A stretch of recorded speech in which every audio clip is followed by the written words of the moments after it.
the sounds of the trumpets. Start the rounds in the gauntlet. Get down or lay down when we stomping. This the clash of the titans. Hear the sounds of the trumpets. Start the rounds in the gauntlet. Get down or lay down when we stomping. This the clash of the titans. Hear the sounds of the trumpets. Start the rounds in the gauntlet. Get down or lay down when we stomping. This the clash of the titans. In a dimension where infinity gauntlet is a mere toy compared to intellectual prowess. Build and destroy.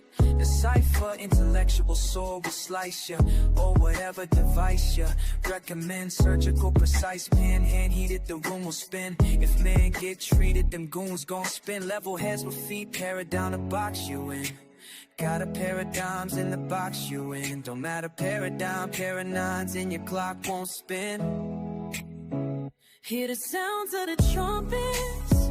Start the rounds in the gauntlet. Get down and lay down when we stomping. It's the clash of the titans. Hear the sounds of the trumpets. Start the rounds in the gauntlet. Get down and lay down when we stomping. It's the clash of the titans. Hear the sounds of the trumpets. Start the rounds in the gauntlet. Get down and lay down when we stomping. It's the clash of the titans.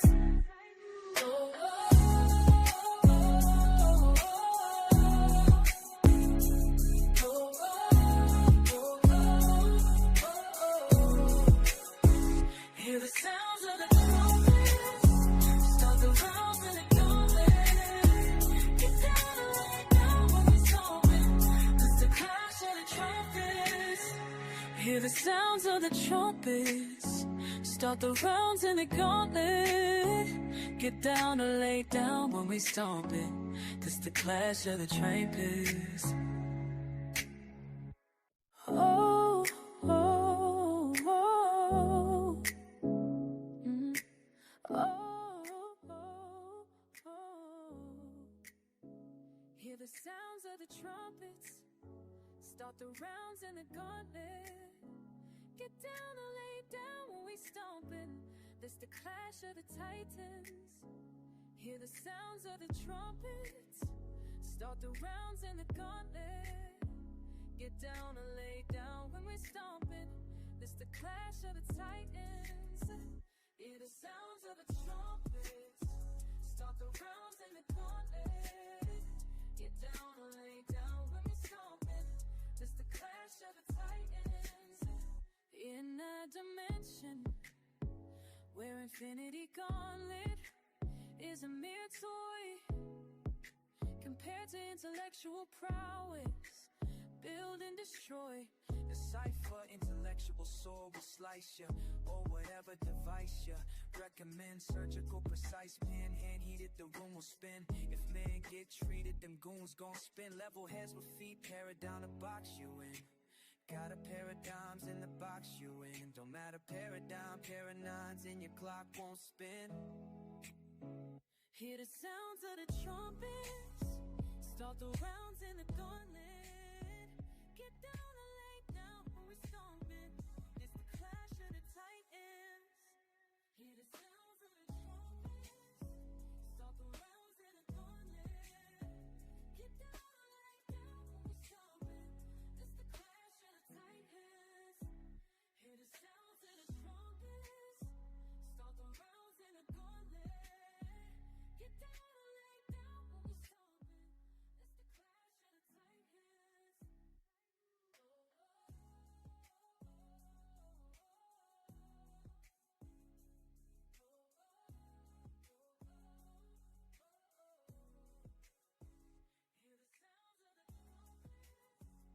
Get down and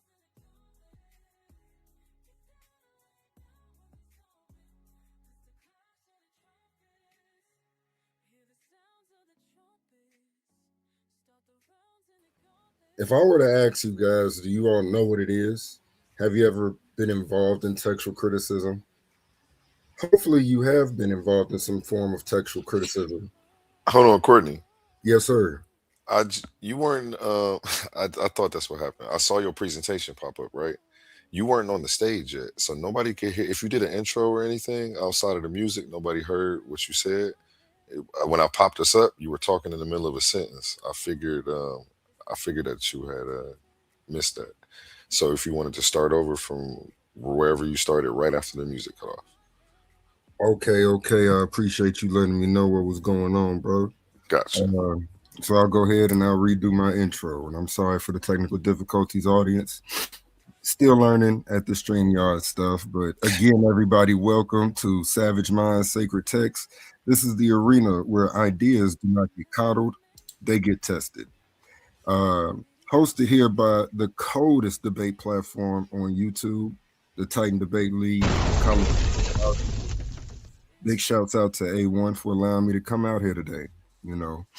This is where critical thinking goes to war with lazy assumptions.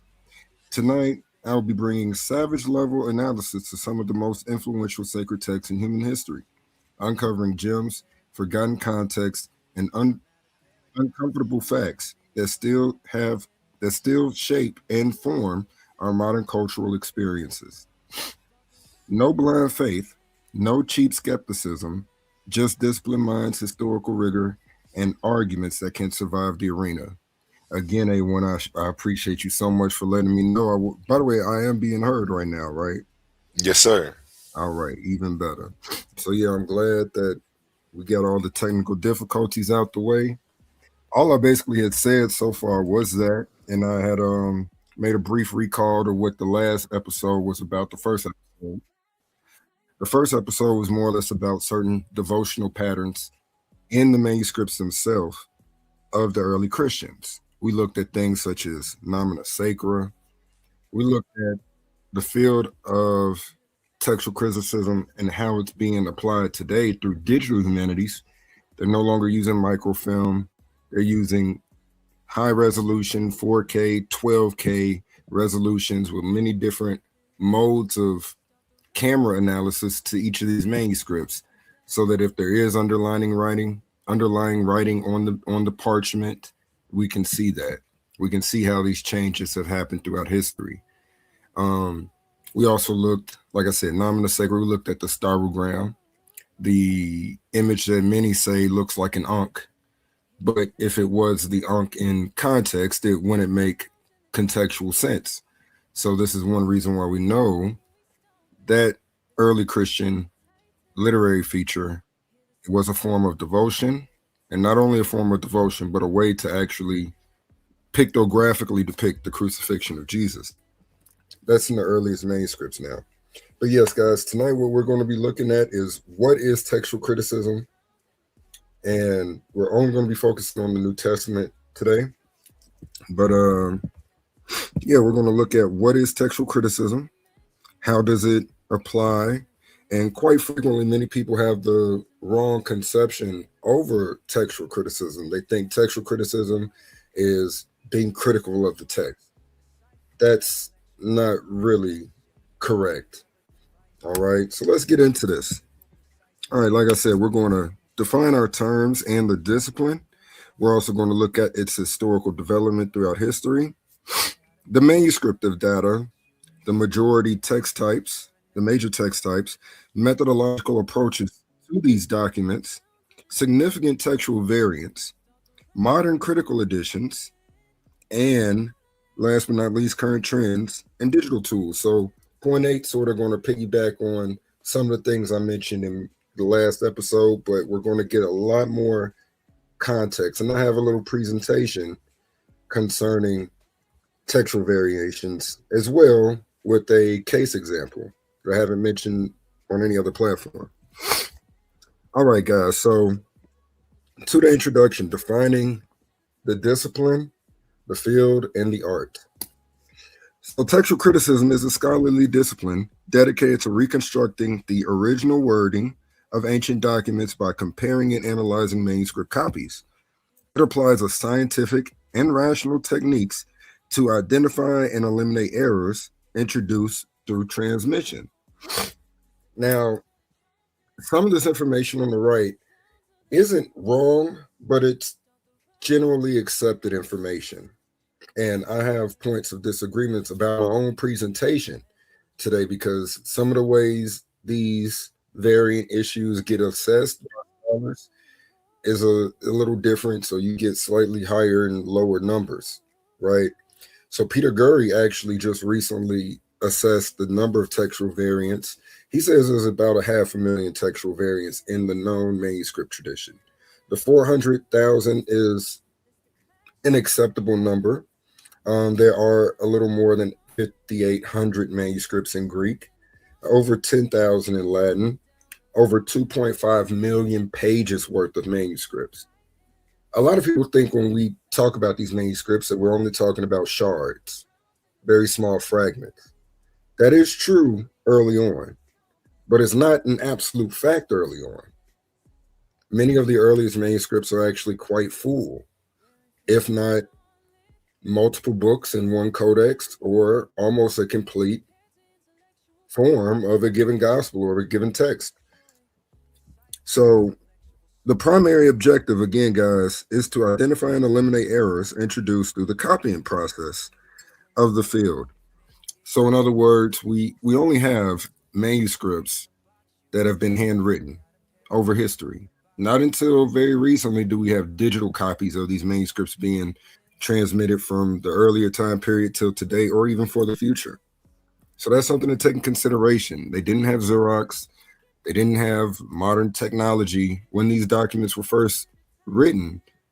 This is why we have so many variants throughout the text, but the number of variants only demonstrates that we have a lot of copies, okay? And a key insight is that the New Testament has been preserved in multiple manuscripts, more than any other ancient work of antiquity, providing an unparalleled wealth of evidence for textual reconstruction. And what that basically means, guys, is, and I'll show you some points of this later on. As Kurt and Barbara Alland talked about, there's a tenacity in the original wording through the manuscript analysis. And basically what that means is somewhere within the manuscript tradition, scholars are not looking for textual emendations or places to put an adverb here in order to make the sentence sound better. There's only one known textual emendation in modern critical text, but it's not derived from any manuscript.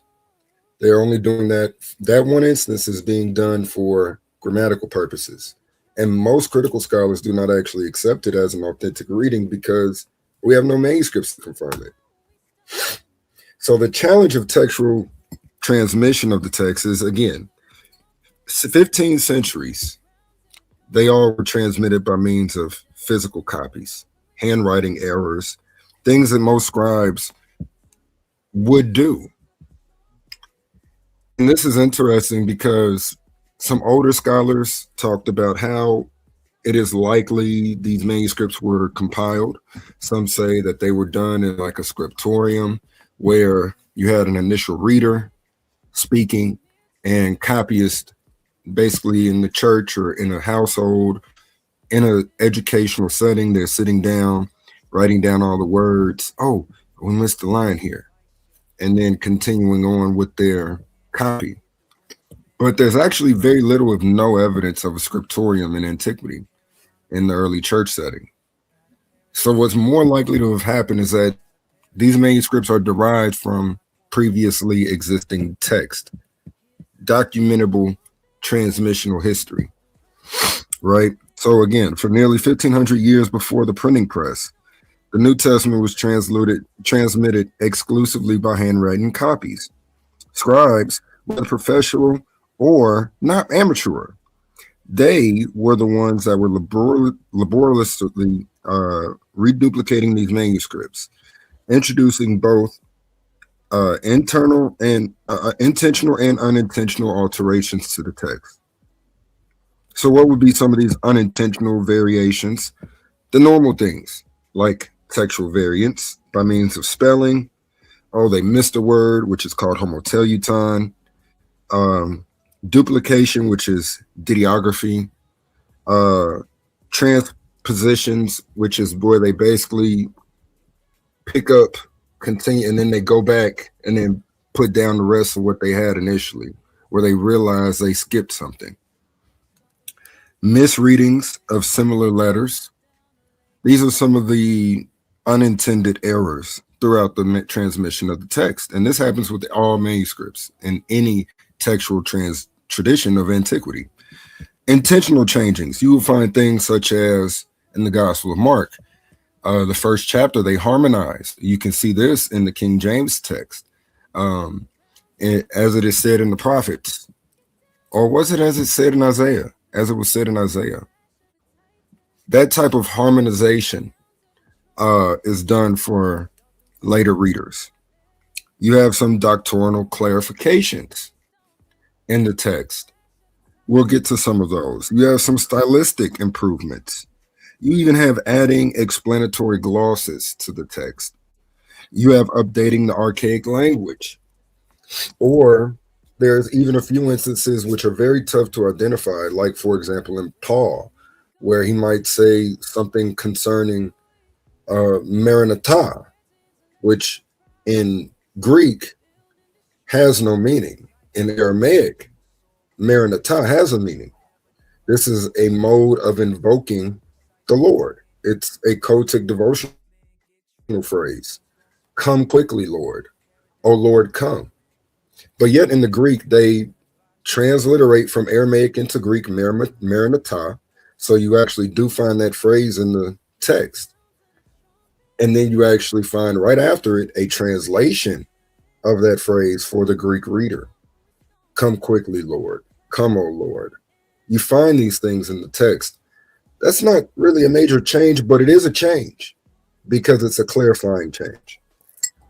The nature of the scribal activity, well, the scribes were not photocopiers. They were active participants in the transmissional process. They often sought to improve the text, smoothing the grammar, harmonizing discrepancies, or clarifying different passages.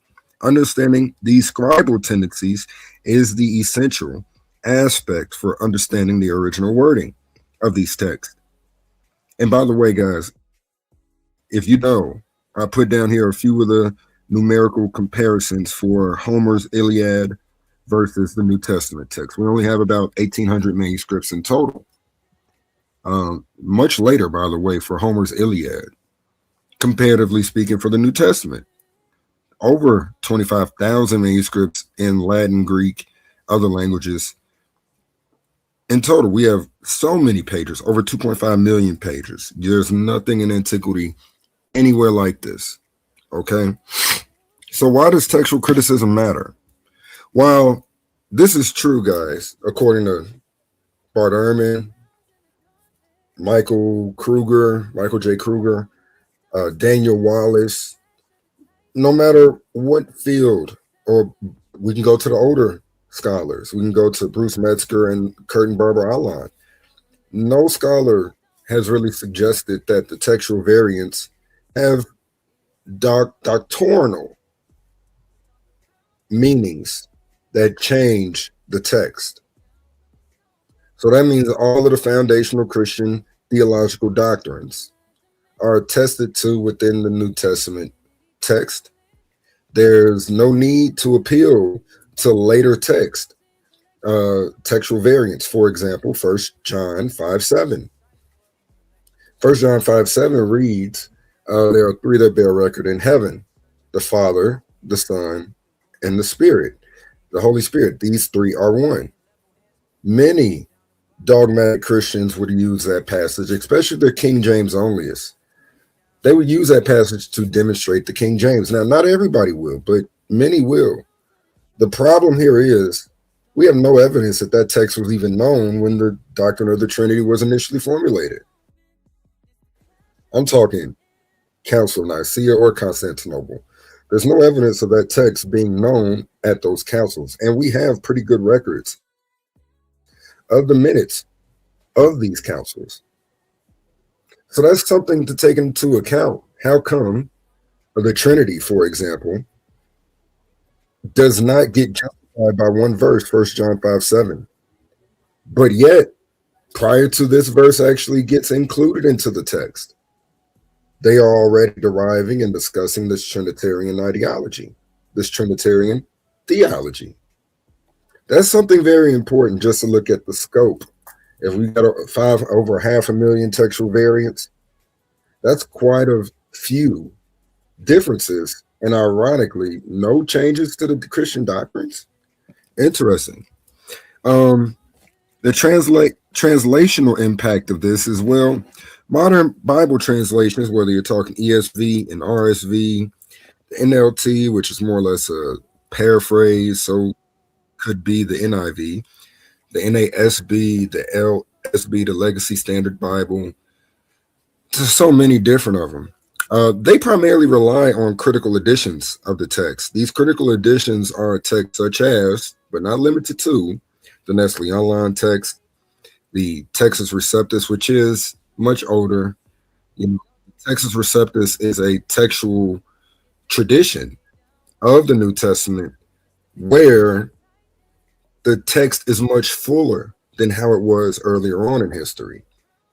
These fuller additions to the text, again, they don't change the doctrine in the text, but they do change certain beliefs. And we're going to get into some of those things. So historical value.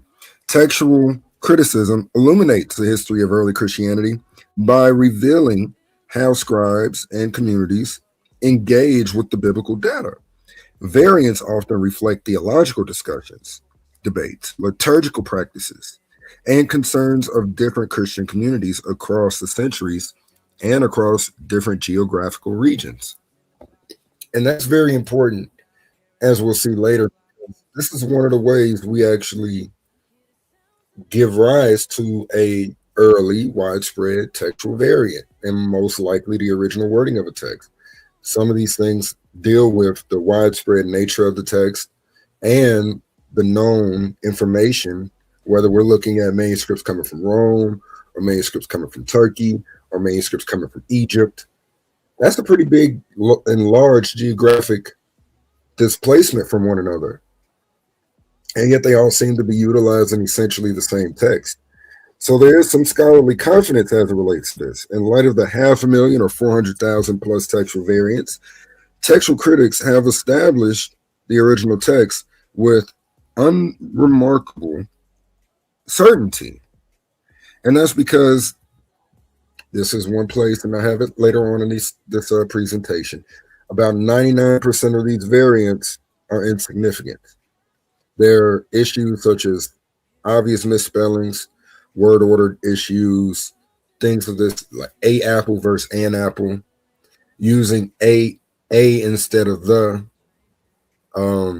dog or a dog.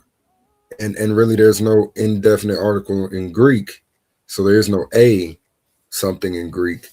You do have definite articles, but that's one of the minor textual issues throughout the text. And John, how do you spell John? Do you spell John with one N, or do you spell John with two N's? How do you spell Jesus? Do you abbreviate Jesus's name, or do you spell it all the way out? That's a textual variant, whether we're using nomen sacra to spell Jesus's name versus allowing the text to be the full text. Less than 1% of the text has meaningful variation, and as it relates to core doctrines, and the text is preserved with unpreached accuracy. Let's look at the historical development of this situation.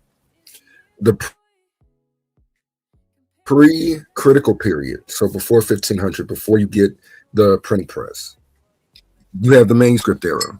So before the invention of the printing press, the New Testament existed only in hand-copied manuscripts for over 1,400 years. Scribes and monasteries, scriptorias, private settings, they reproduced these documents, gradually developing distinct textual traditions across different geographical regions. These key characteristics were there was no standardized established text. So contrary to Islam, Islam initially started with an oral tradition. The oral tradition was memorized by the companions of Muhammad.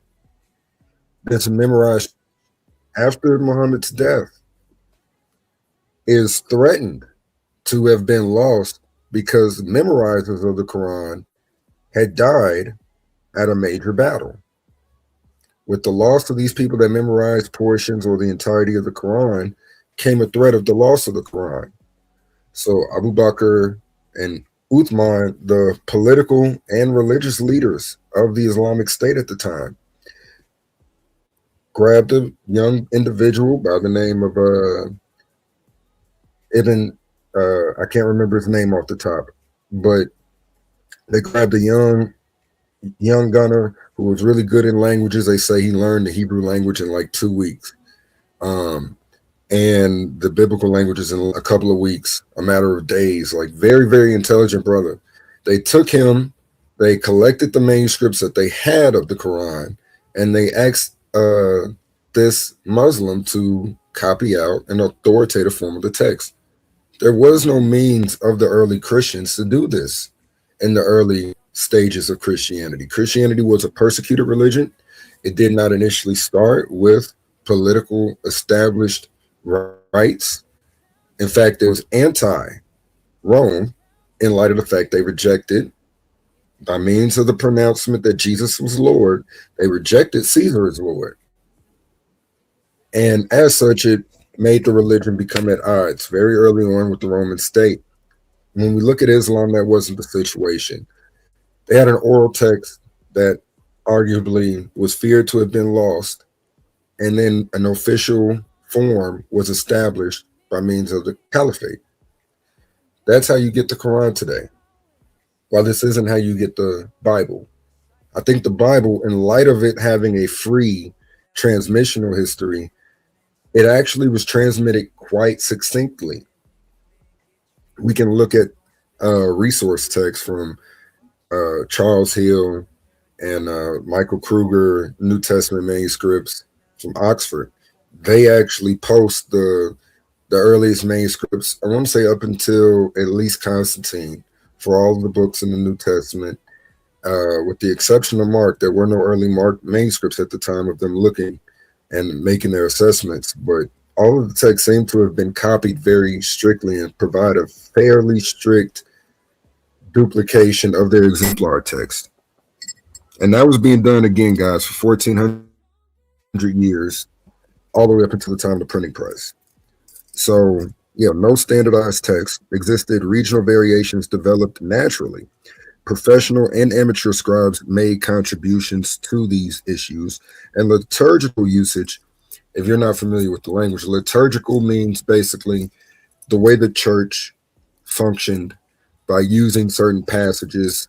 These were highly used passages in the church setting, and so they used them in a liturgical way. You could say things such as the Lord's Prayer. That has liturgical value, and it also has a liturgical history of early usage in the church, and it's proliferated throughout the abundance of Christian history that we have today. The timeline of transmission. So you have the original composition of the New Testament between 50 and 100. At the latest, early on, you could say 120. Some texts of the New Testament at the latest have been suggested to a date originally around 120. So when you look at the early papyri period, we actually do have manuscripts a couple of decades removed, according to most scholars, from their original composition. This is very rare. Some of the early papyri is actually within a century of their initial composition. We don't have things like that for a lot of ancient historical sources. The rise of the Byzantine text. So by the 4th century, the Byzantine text type, which happened to spring out of Byzantine, Constantinople, that region, emerged as the most dominant form of the text in the Eastern Mediterranean, centered around Constantinople. The text characterized by smooth, polished Greek and harmonized parallel passages became the standard of the Greek-speaking Christian church and eventually formed the basis of the TR. The TR is basically what Desiderius Erasmus and the reformers expounded upon when it came to going back to the original language text. Desiderius Erasmus was a Roman Catholic. He defended Roman Catholicism in light of the enemies of the day. Those enemies of the day were the early reformers, Martin Luther, John Calvin, the protesters, the Protestants. And what ends up happening is after Desiderius Erasmus, the guy who technically formed the first modern critical edition of the text, after he dies, you have a council in Rome that made his works anathema because they were widely used by the Protestants as it relates to the establishment of certain creeds, certain doctrines, certain traditions. So that's very interesting, right? And now there is a brief challenge here. Without pricing, every copy introduced potential changes. Without printing, not pricing, without printing, every individual copy introduces potential changes to the text. By 1500, thousands of textual variants existed across the manuscript tradition. Let's get to Erasmus. As I said, Desiderius Erasmus, he was a humanist. He was also a Roman Catholic. He's the guy who basically formed the New Testament critical edition of the King James text. After him, you have the reformers doing very much the same thing, utilizing like Beza and even Martin Luther. They utilized Erasmus's works in order to construct a critical edition for their own communities of the New Testament text. And again, he only had access to about 6 late manuscripts of his own time period. He had access to Latin translations of the Greek New Testament. He also rushed to complete his text to beat others doing similar things as he was doing. He rushed it in order to complete it first. And he made numerous errors in his very first edition.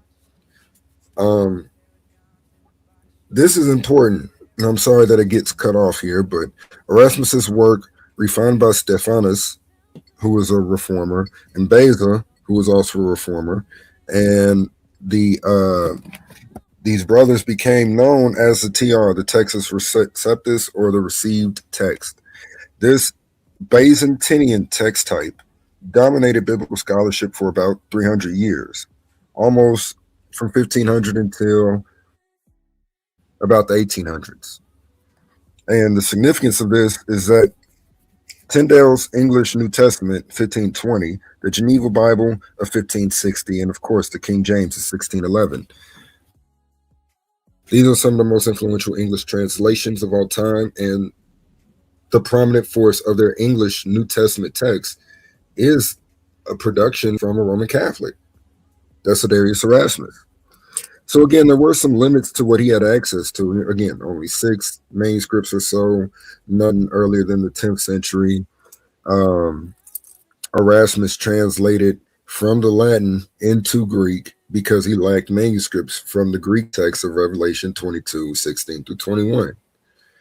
He also included the Johannine comma. The Johannine comma is what I've mentioned already, 1 John 5, 7. And also he had a hasty production. His first edition was completed in haste, containing numerous typographical errors, and that was problematic. But the historical impact was very, very, very shocking. You know, despite his limitations, his work was the most influential Greek text all the way up until the finding, publication of much more modern scholarship in the 1900s. So soon afterwards, we started to get actual community of manuscripts being published, documented, talked about by many different scholars. So we must thank scholars such as Tischendorf, who in 1859, 1844, and 1853 found the codex by the name of Codex Sinaiticus. If you ever heard of anyone talk about the Sinai Bible, shouts out to Billy Carson. That's what he was talking about. A text that was found at this monastery that essentially is an entire copy of the Old and New Testament in Greek. It's not a complete, so it doesn't begin with Genesis 1:1, but it's essentially a complete text and one of the oldest complete texts of the Bible. Excuse me. So yes, as I stated, Tischendorf was the one who found that at St. Catherine's Monastery.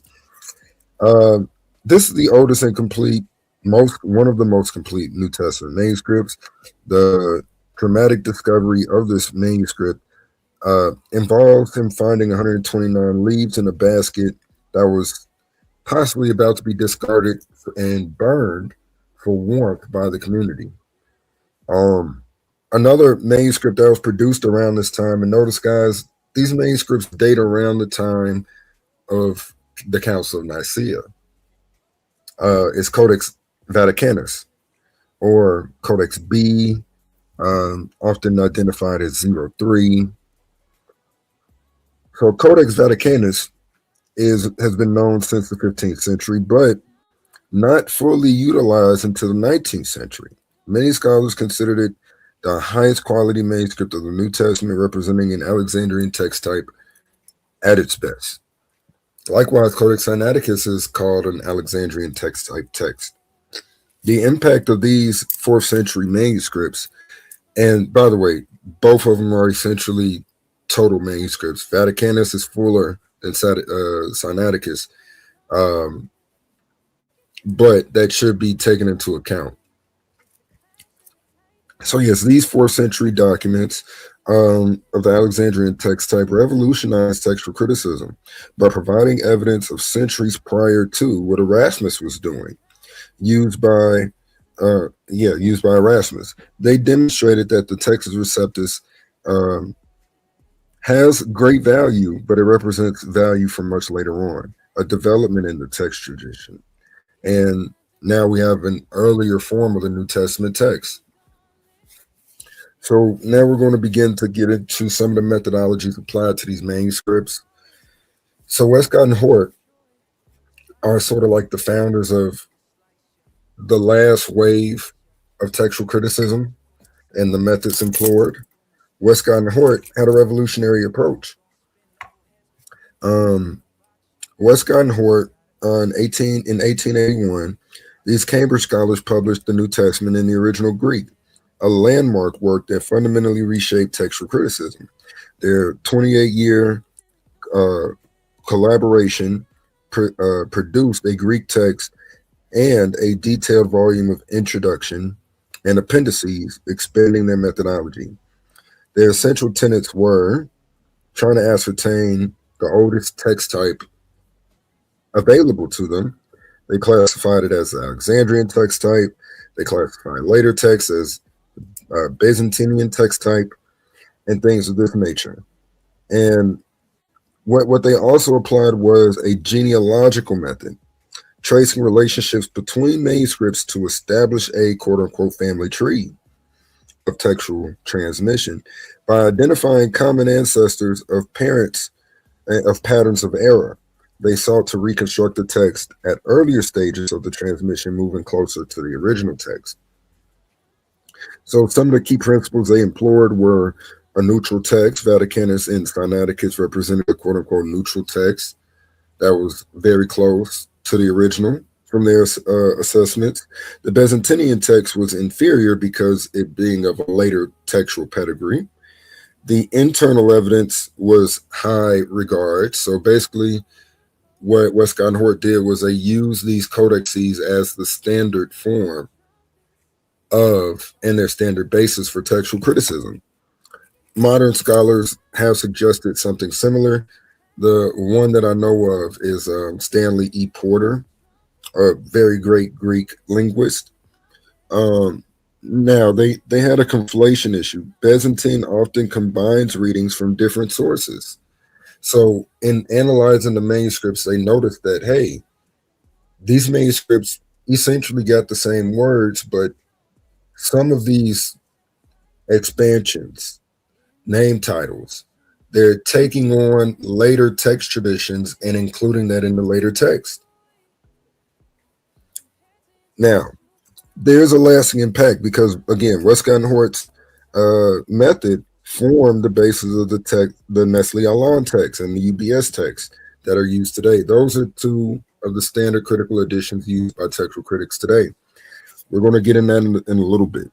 And their preference is also an Alexandrian text type.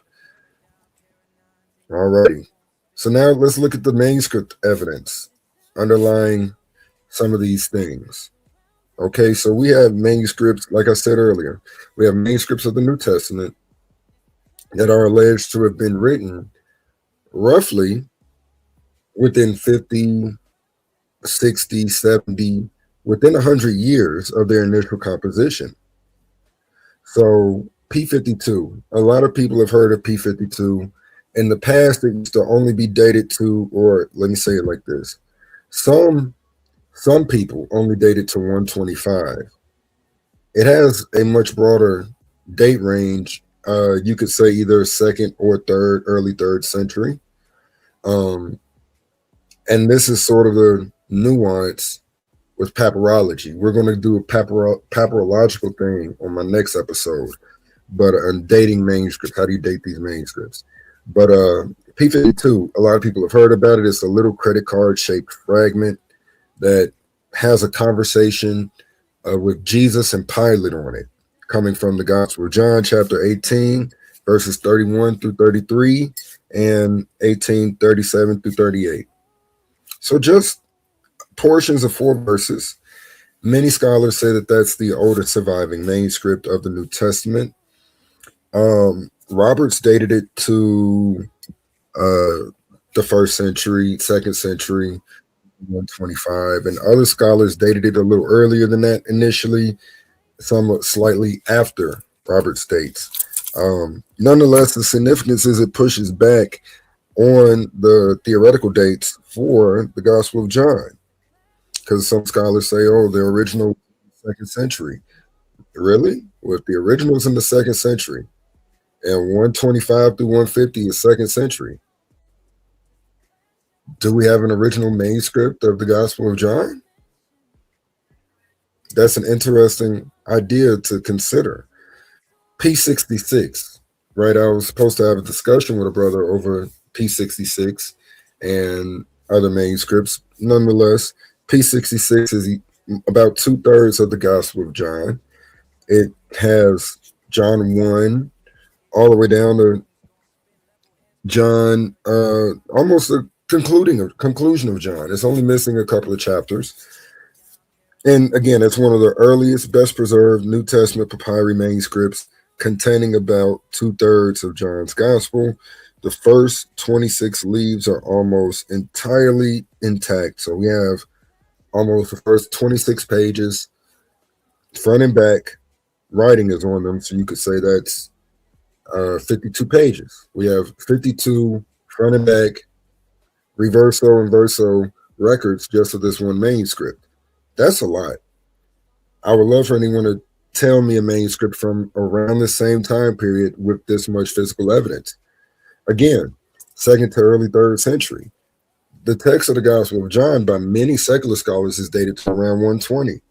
So if this manuscript dates from about 150, 175 to 200, that's putting it within 30 to 50 years after initial composition.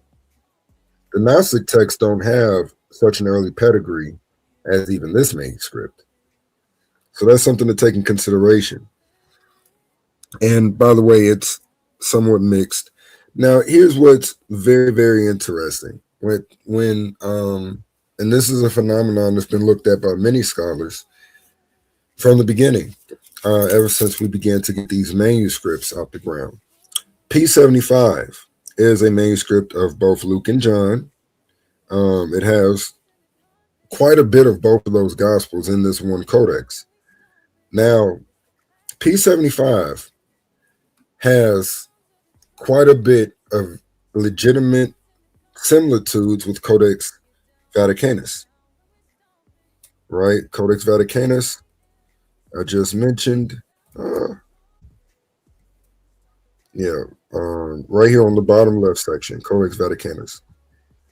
third century manuscript. P75 has a lot of similitudes with Codex Vaticanus. Um, they're actually one of the most similar two manuscripts of the New Testament textual tradition. What's interesting is we know P75 is not a copy, was not utilized in the composition of of Codex Sinaiticus 03, Vaticanus 03, Codex B. That we know that they're not direct lineages from each other, but their texts read so similarly that we know that the exemplar for the Codex is quite likely related to P75 in transmissional history. So that's 100 to 200 years worth of transmitted history being duplicated from P75 to Codex Vaticanus. Over 90, I think over 80% similitude between those two manuscripts, by the way. And a note should be made that over 140 New Testament papyri have been discovered, with the earliest P52, P90, P104 dating to the 2nd century. These papyri provide critical evidence for the text within its first 200 years of textual transmission. All right. Now, the oldest complete manuscript of the New Testament is in Codex Sinaiticus. Again, Vaticanus, Sinaiticus date about to the same time. They're written on the same type of material, written around the same region, and they share a lot of the same base text. Most scholars consider both these texts Alexandrian text type. But speaking of Codex Sinaiticus, the oldest complete manuscript of the New Testament containing the entire Greek it's not the entire. Sinaiticus, again, is missing the beginning of the Old, plus the Epistle of Barnabas and the Shepherd of Hermes. It's written in 4 columns per page with beautiful script. Unsealed script just means it's capital letters, lowercase wasn't invented yet, and spaces weren't utilized in the text. So it's just line after line of continuous words. Looks like a run-on sentence throughout the text. Same thing with Codex Sinaiticus, which is written around the same time. And Sinaiticus, many scholars consider to be the highest quality manuscript of the New Testament, written in 3, not 4, but 3 columns per page with unbelievable penmanship. Missing portions of Genesis, Hebrews 9, and the pastoral epistles in Revelation. So again, their textual character seems to be Alexandrian in that aspect. There's a high quality over here with Sinaiticus. It's a high quality text, but with some corrections and harmonizations in the text, considered slightly inferior to Vaticanus by many scholars. The purest of pure scholars, some scholars say, text is Codex Vaticanus, and it has very good copying with minimum errors. It's also considered to be a neutral text when doing textual criticism, beginning with Westcott and Hort. Other significant manuscripts, you have Codex Alexandrinus, which is a 5th century manuscript, Codex Bezae, which isn't complete and is considered to be a Western text. And then you have the last one, which is also a 5th century manuscript. The mixed text of Alexandrinus has its own challenge classifications because it's Byzantine in the Gospels, Alexandrian in the epistles, and things of this sort. So it's a mixed text, but it's still a very reliable text when it comes to Alexandrian attestation in the manuscript tradition. You could also add Codex Washingtonus into this mix. Codex Bezae is actually where we get some of the weird readings. It's not a complete text. It has a longer form of Acts, a different form of Acts than what we find anywhere else. It also has some interesting textual variants throughout it, some of its gospel portions. So Bart Ehrman would frequently bring up the variant: did Jesus get mad? Did he get angry? Or did he show compassion? The earliest manuscript with that reading is coming from Codex Bezae, that actually says Jesus got angry when it came to healing an individual. Um, and likewise, we have a palimpsest text on the far right.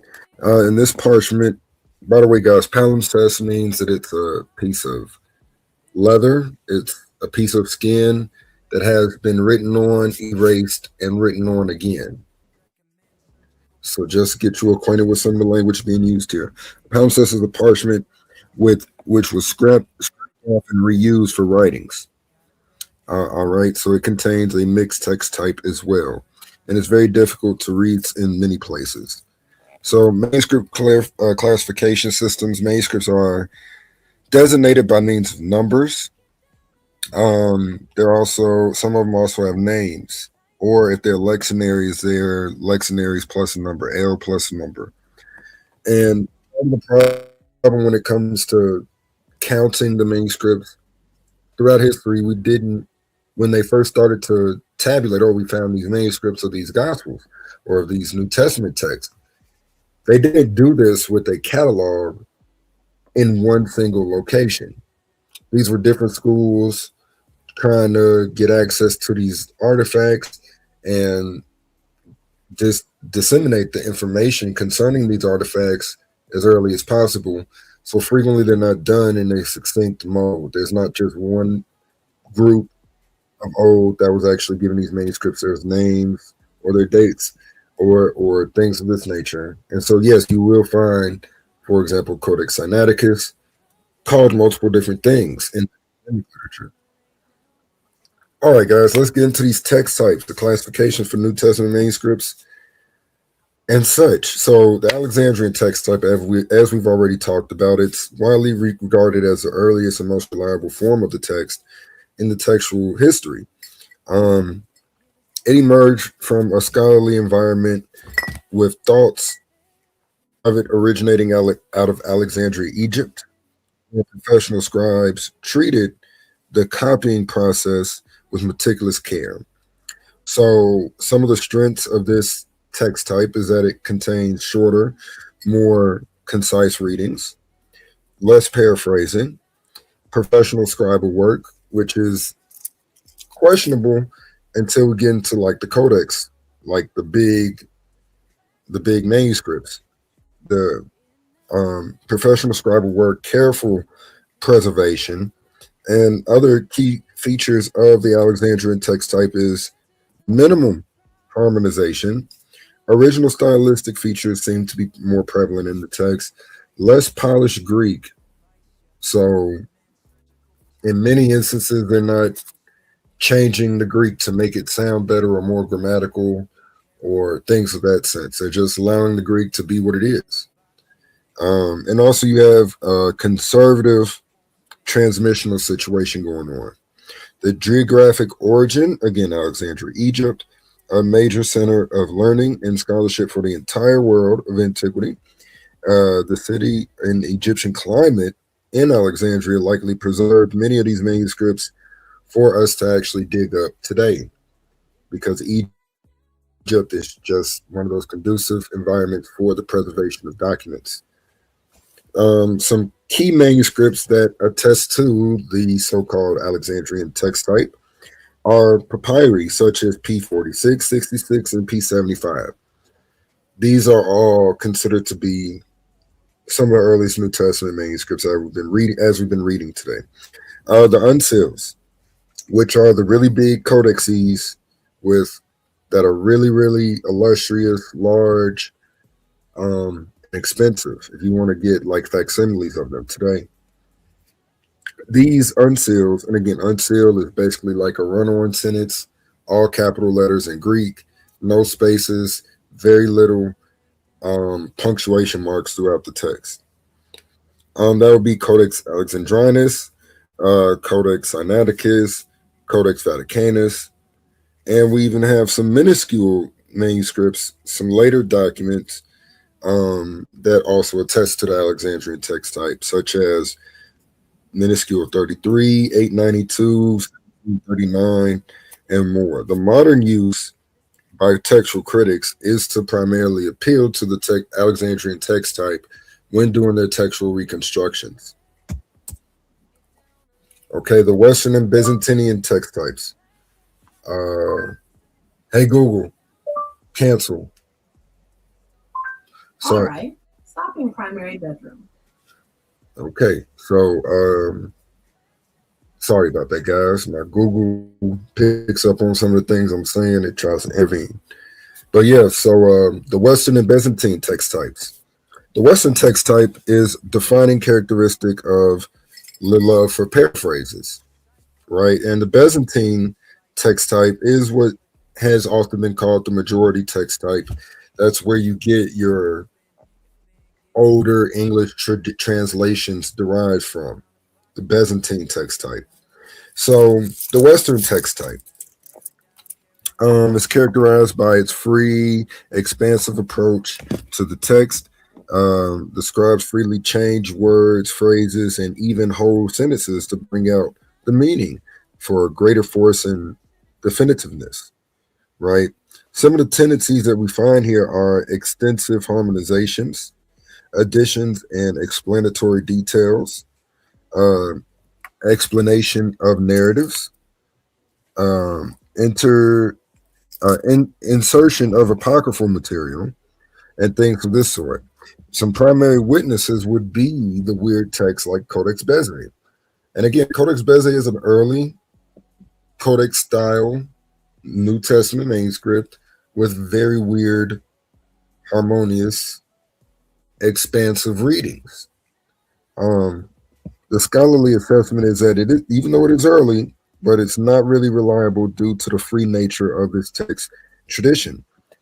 Generally is not preferred as primary, but it may contain a secondary reading to a textual variant, which might be useful in the reconstruction process. The Byzantine text type. Again, this is where we get the majority of the manuscripts. After the 9th century, most of the manuscripts begin to be of this text type. And so this is basically the fixed text type of the 9th century until the 15th, 18th century modern era in the early church. And I wouldn't really consider the 9th century to be an early church period, but earlier than our current situation today, sure. So this text has a lot more fluid, polished readings. It has a lot more harmonized parallel passages. It has a lot more conflation of readings. So a little bit more duplication of similar things or conflating of ideas, and refined grammar and style. The basis for the TR, again, is the King James, the Geneva Bible, some of the earliest English translations. Scholarly assessment of the Byzantine text type is that it is of a later developed epoch. Though some scholars argue it preserves early readings, and it certainly does to some extent, because most of the Byzantine text type readings vary very, very little, comparatively speaking, to the Alexandrian text type, and we're going to get there. And that should be something to take in consideration. So here's some methodological approaches here. How do we understand how to determine what's a legitimate usage of a particular ancient variant in the text? Like, how do we determine the original wording? So this is kind of what we're going to get into here, the internal and external evidences of the text. So the external evidence, this is what's going to examine the manuscript witnesses themselves, the physical documents that preserve the variant readings. Scholars evaluate them for their quality, age, and reliability of the manuscript transmissional period. And so, again, you're going to try to get readings, variant units that are attested to earlier on. They likely would have a stronger possibility of being connected to the original wording of the text than, say, a later text or a later tradition of the same wording. So the quality and reliability, manuscripts with careful scribal work and consistent text types are valued. So yes, many scholars do appeal to Codex Bezae when it comes to some readings. Many scholars disagree with some of these appeals. Again, did Jesus get angry or did he show compassion? This is a textual variant in one manuscript, Codex Bezae, that has seemed to have gotten quite a bit of uh, likelihood to be useful according to some scholarly assessments, right? So now you have genealogical relationships. Tracking the relationship families helps identify shared errors in the original readings. Geographical distribution of readings. So a reading, and by the way, guys, a reading is the wording in a given manuscript. A variant is any time when manuscripts differ, whether it's in the spelling of a name, uh, whether they're, like I said initially, the use of a nomina sacra or the first and last letter of a name with a line over it versus the full spelled out form of that name. Those will be textual variants. So these literary features are used. The geographical distribution situations are weighed, and usually scholars go towards manuscripts that lean in favor of wide distributed variant readings and their early variant readings for the perspective to be held that these are most likely the original wordings. The internal evidence, the internal evidence considers factors inherent to the text itself, how scribes typically behaved, what an author was likely to have written, and which reading best fits the internal context. So yes, we do have scribal tendencies with all of these manuscripts, and we need to understand the common scribal errors, harmonization, smoothing out of a text, the expressional omission, or what have you. We need to understand these scribal tendencies per manuscript. You also have an authoritative style. So we try to match vocabulary and grammar and theological perspective with a given author. Jude, the book of Jude has a couple of variants in verses 4 and 5. And it's quite interesting how the internal evidence of these manuscript readings suggests a very high Christology on the pen of that author. You also have to deal with the immediate reading, the immediate context or the intrinsic probability of the text, not just the authorial style, but again, the intrinsic probability of the text, which reading best fits the immediate and broader context of the text, what would the author likely write, and then you have transcriptional probability, which is which reading best explains the origin of other variant readings. All right. Before we move on to explain the last one, first, the Gospel of John, chapter 1, verse 18. We have a textual variant there. Is Jesus monogenes theos? Is he the only begotten God? Or is he the only begotten Son? Those types of transcriptional issues are relevant for the textual critic, the reader of the text as well, because it gives you a nuance over what most likely was originally written. And if we're dealing with some of the internal evidence, the transcriptional probability, in all honesty, the earliest variant here is God. And we have essentially an early and equal distribution of the phrase unique God or only begotten God, as we do with only begotten Son or unique Son. Those two terms are very different, God versus Son. It's just interesting. The earliest manuscripts seem to be in agreement that the original reading was most likely the only, the unique or the begotten God. who is in the bosom of the Father, explains him. So that's interesting. And I can go into any of these manuscripts and these variants to show you guys later on what I'm talking about in that instance. So here's a key text critical principles. Here's a key to those. All right. The more difficult the reading, the more likely it is the original reading. Again, you need to be able to explain away the other variants.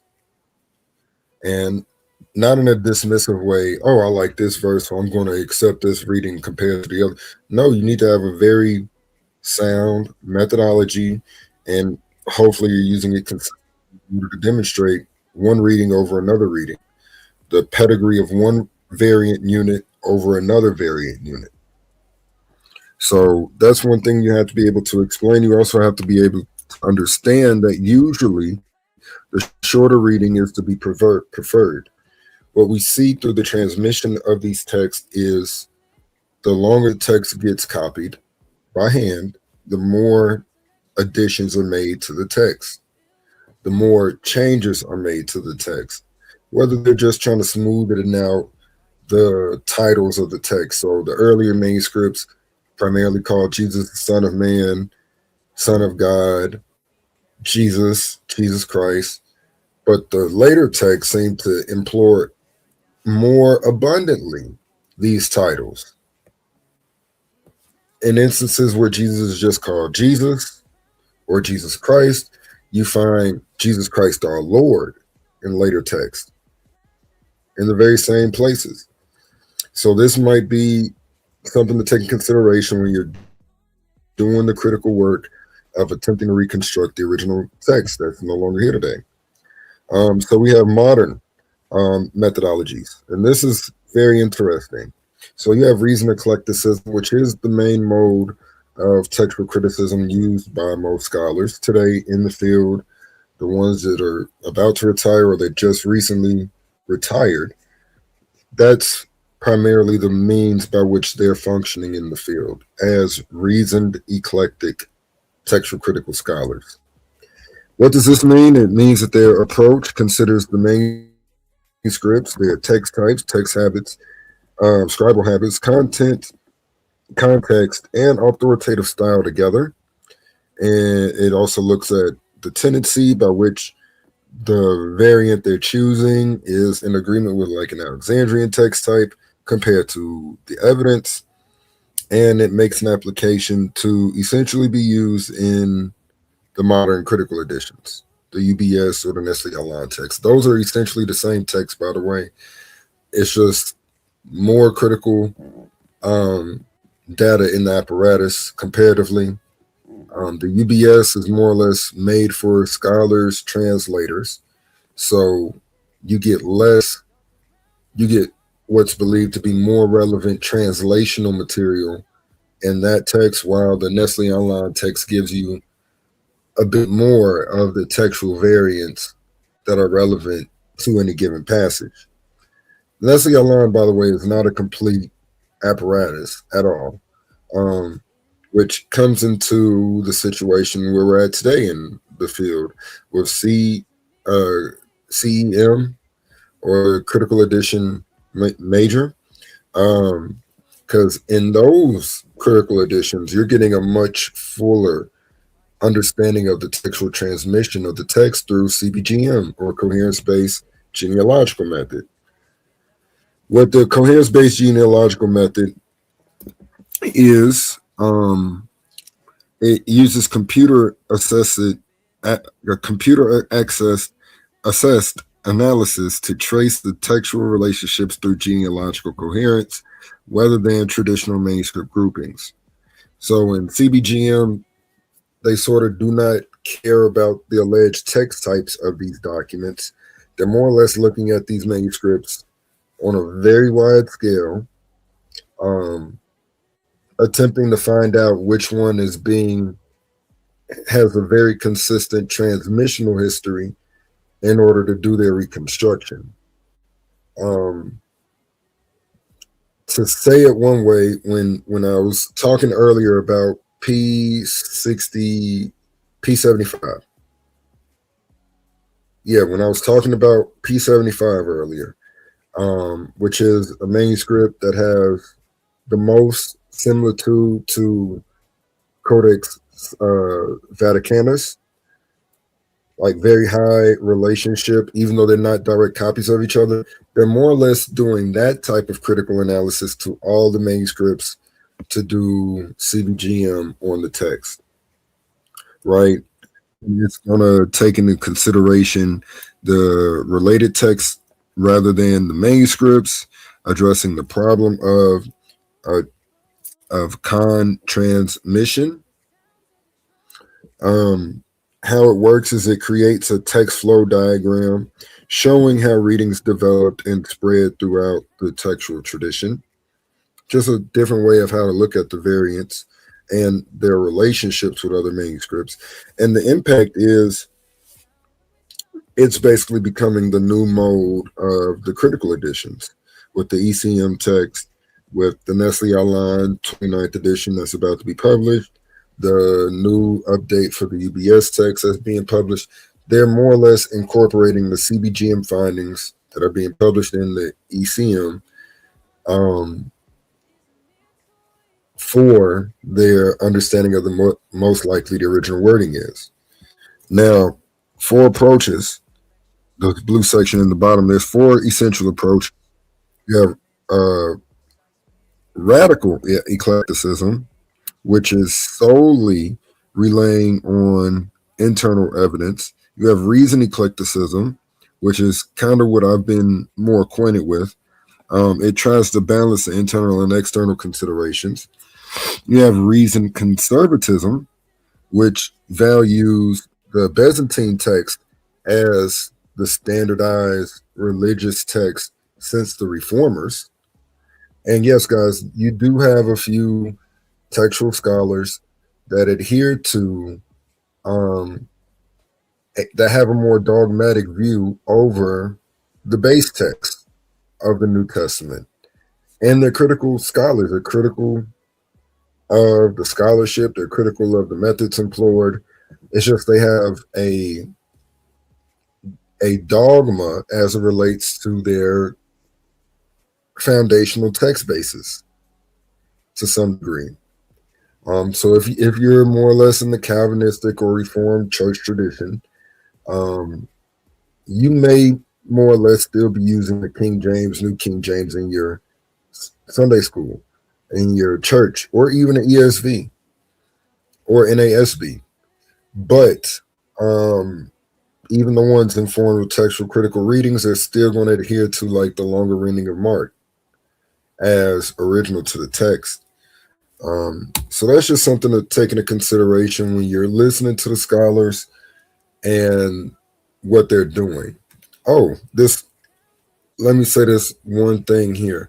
As relates to ECM, or what's going on the right side of the screen with coherence-based genealogical method, in 1998, when this method was sort of beginning to take foot in the scholarship, Bart Ehrman wrote an article. And in that article, he said that we might as well give up on the task of really trying to change the text. We're probably not going to change the text. The most we're going to be doing is tinkering. And his assessment on the early publications from ECM have remained quite correct as it relates to that. So now let's get into some significant textual variants, right? The 3 longest textual variants in the text are right here on your screen. The woman caught in adultery, or the pericope adulterae. Pericope just means a story or a narrative about a woman in adultery. You have the long reading of Mark, which gets very interesting when you start looking at the data. And then you have the Comma Johanni, or 1 John 5:7, which I've already sort of talked about already. So in short, the woman caught in adultery, let's start there. So the woman caught in adultery, a lot of people love it. Many scholars actually think it is part of the original Jesus tradition, just not original to the Gospel of John. You can find views like that from Daniel Wallace and a few other scholars. But it's quite interesting that this manuscript, well, the earliest manuscripts of the Gospel of John just don't have the story in it at all.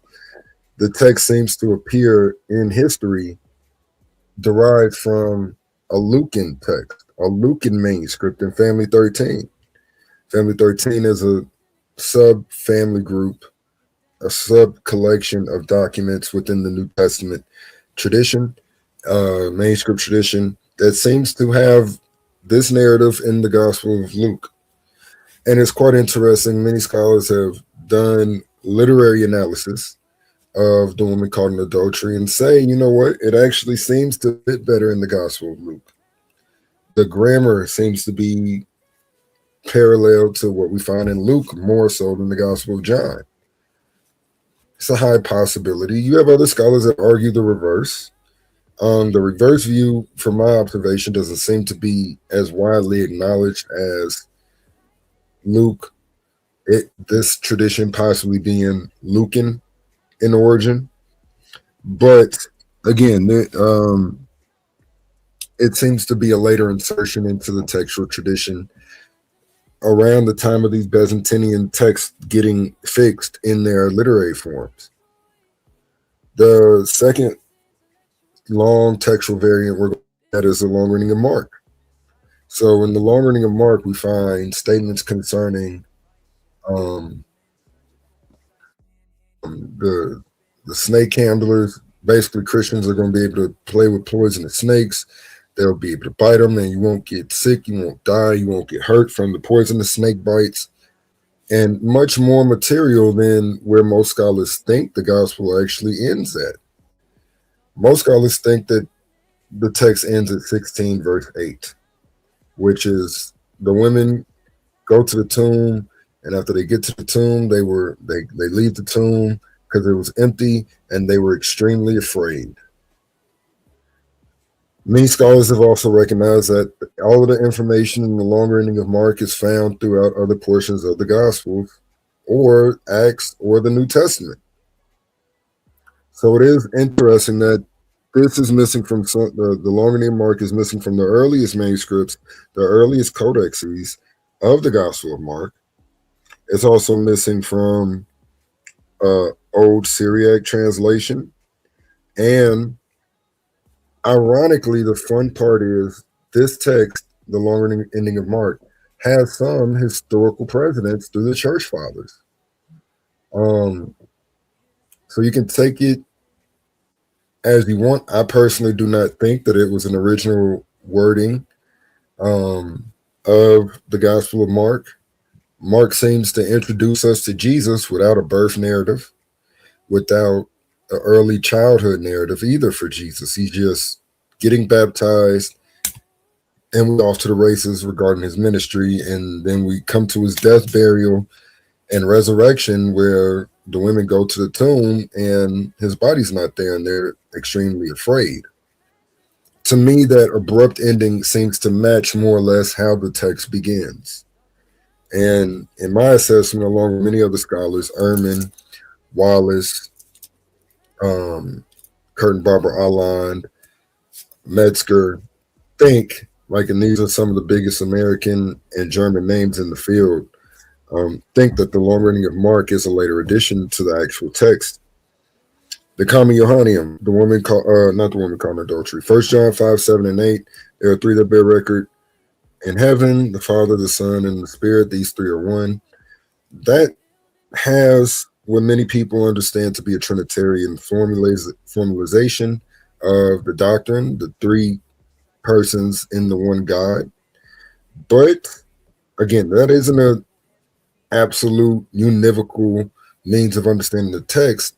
But again, the doctrine of the Trinity was formulated before anybody knew of this text being fixed in 1 John.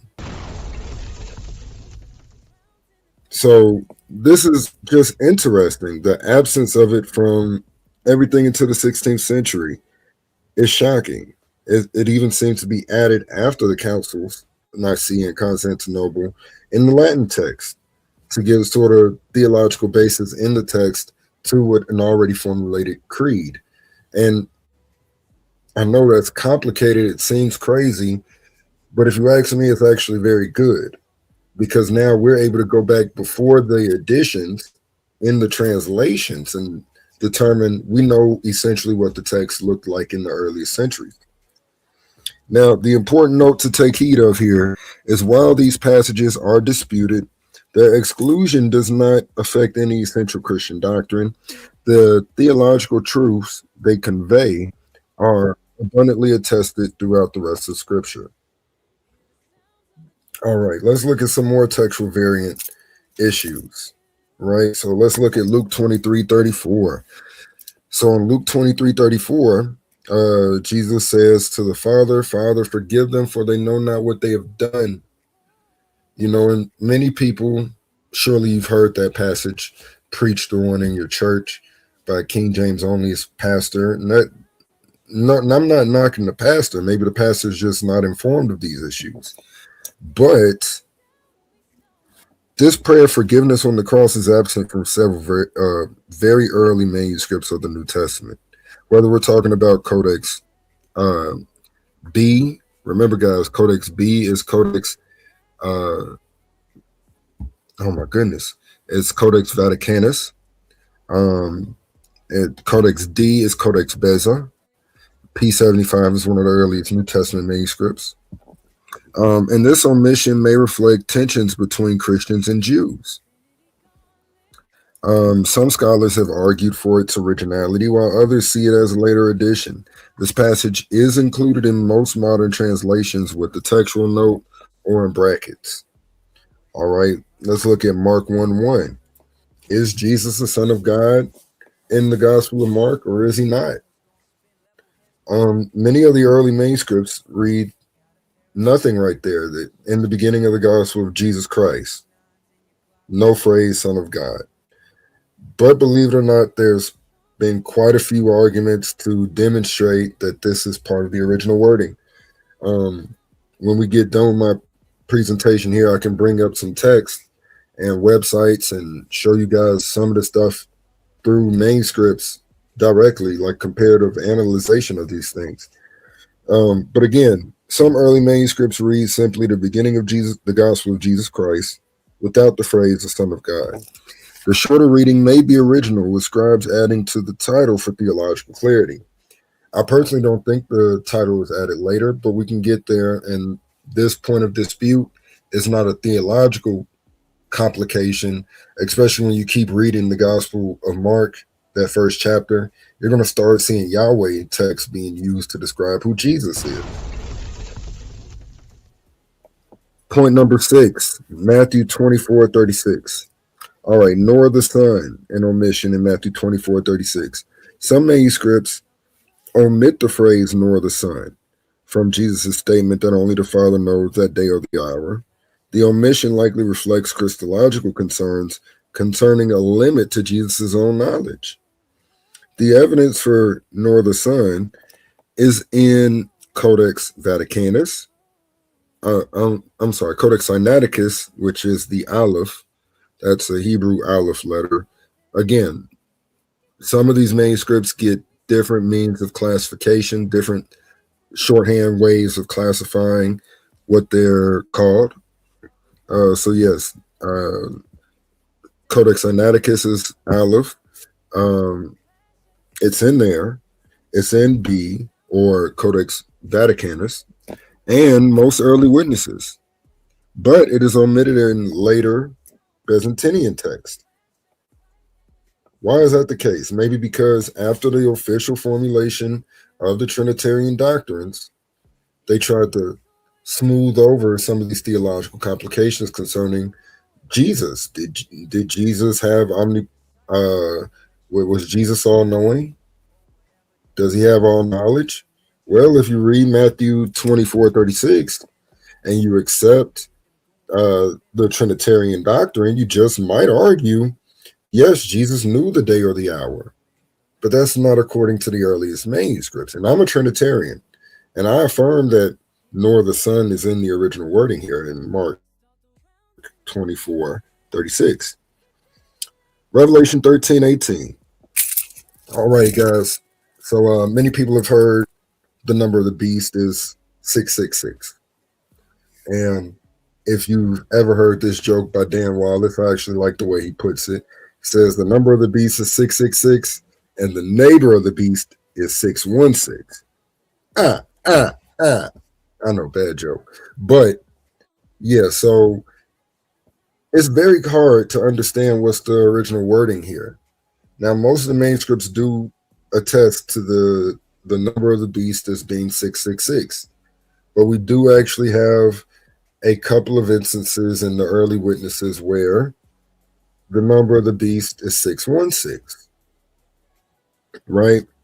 So, as I have down here, the number of the beast is famously 666, but some of the earliest manuscripts, P115, C, read 616. Both may refer to Nero through to Gematria or Hebrew letter values, with the difference reflecting different spellings of his name. So 616 is original with broader attestation and whatnot, but 616 is also early attestation for its reading.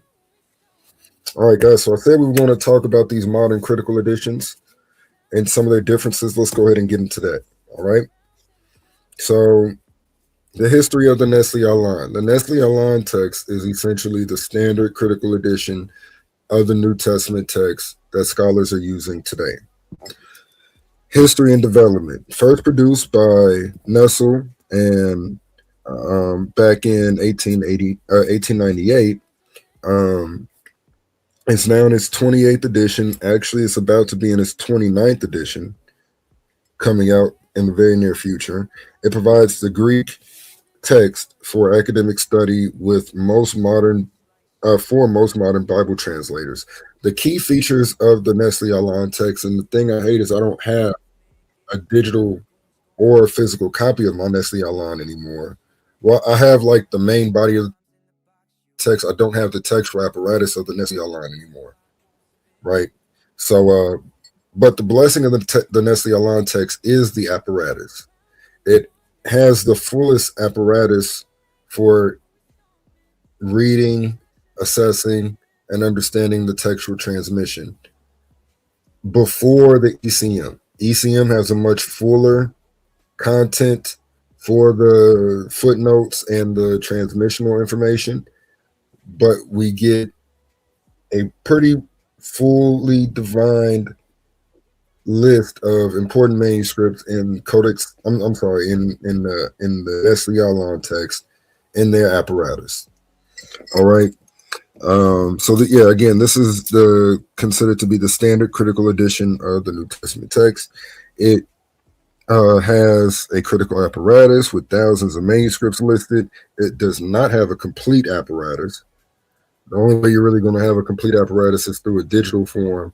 It's just going to be way too costly. To 2 million pages worth of citations, 2.5 million pages worth of citations in every language of the known text in the New Testament. That's complicated, and that's going to take a lot of referencing if you were to put it into one singular volume, right? So it has a lot of important information in it. The text base is usually they're using reasoned eclecticism for their reconstruction of the text, and it gets regular updates with new ideas addressing how do we assess these manuscripts. And again, the apparatus is what's very important here. The Alands, Kurt and Barbara Aland, assisted in the publication and editorial work with the Nestle Aland, which is how it gets the Aland name to it, from the 22nd to the 26th edition.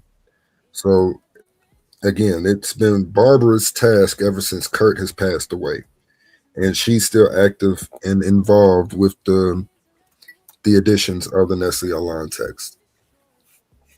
You have the UBS text. And again, the UBS text is essentially the same thing, the same main body of the text, as the Nestle Aland text, just with less, more condensed textual apparatus. I also do not have a digital or physical copy of a UBS text, but sort of just got to believe me when I say this, guys. Okay. It's the United Bible Society's critical edition.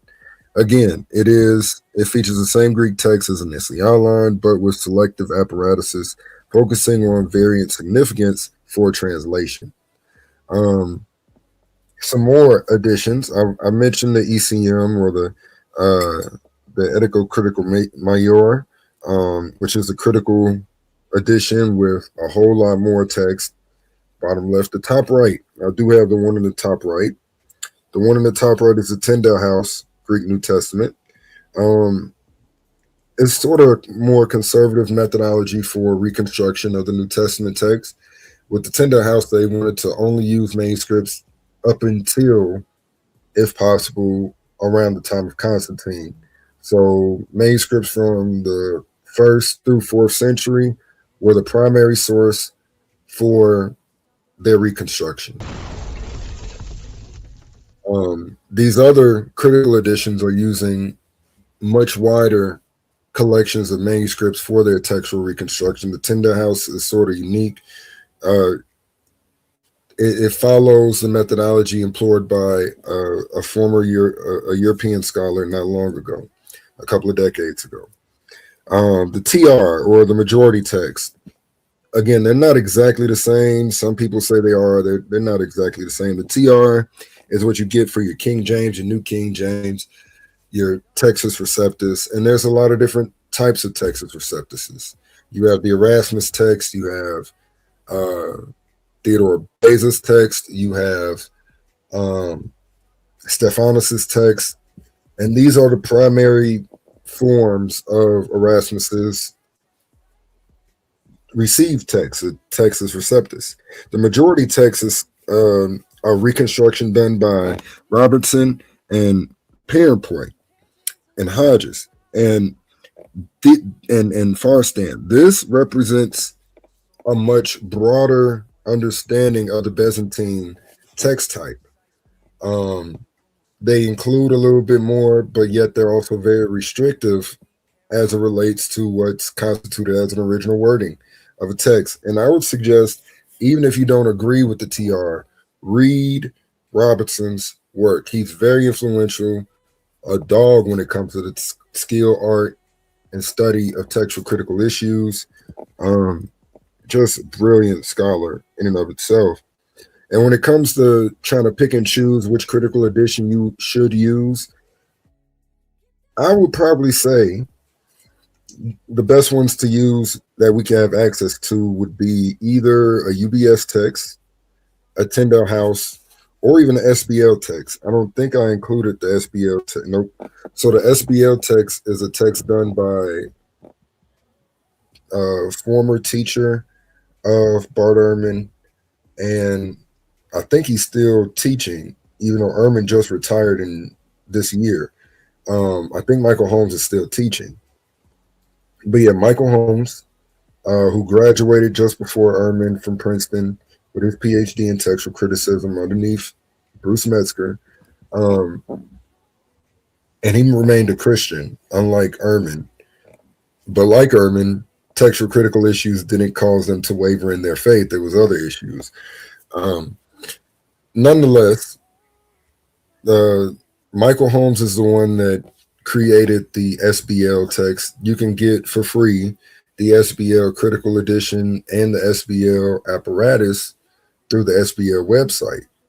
Or if you wanted to download the Logos Bible software, I'm not 1,000,000% sure about Accordance, but Accordance might also have access to the SBL critical edition in its text-based or in its platform. But the SBL text is very much like the Nestle Aland text, except it has a much smaller apparatus, more like the UBS text. Okay. Yeah, so now let's get into some of these current trends and digital tools, which is also some of the stuff I talked about the last time. All right. So CSNTM. If you've ever heard of Daniel Wallace, Daniel Wallace specializes today in New Testament textual criticism. He's a premier Greek linguistic scholar. Um, whether you're in America, Europe, or Africa, or Australia studying New Testament Greek, you're going to go through Wallace's Greek works. But since he sort of stepped down from teaching and he's primarily just going around the world getting digital copies, 4K, 12K, however high resolution format, he's doing digital humanities by going around the world looking for manuscripts and taking pictures of them. And in that process, he's giving wider access to manuscripts that a lot of people didn't know were even still around, or that were miscatalogued, weren't properly grouped with their peers or with their own text.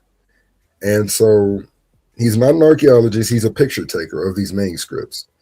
And that's sort of what CSNTM is, the Center for Study of New Testament Manuscripts.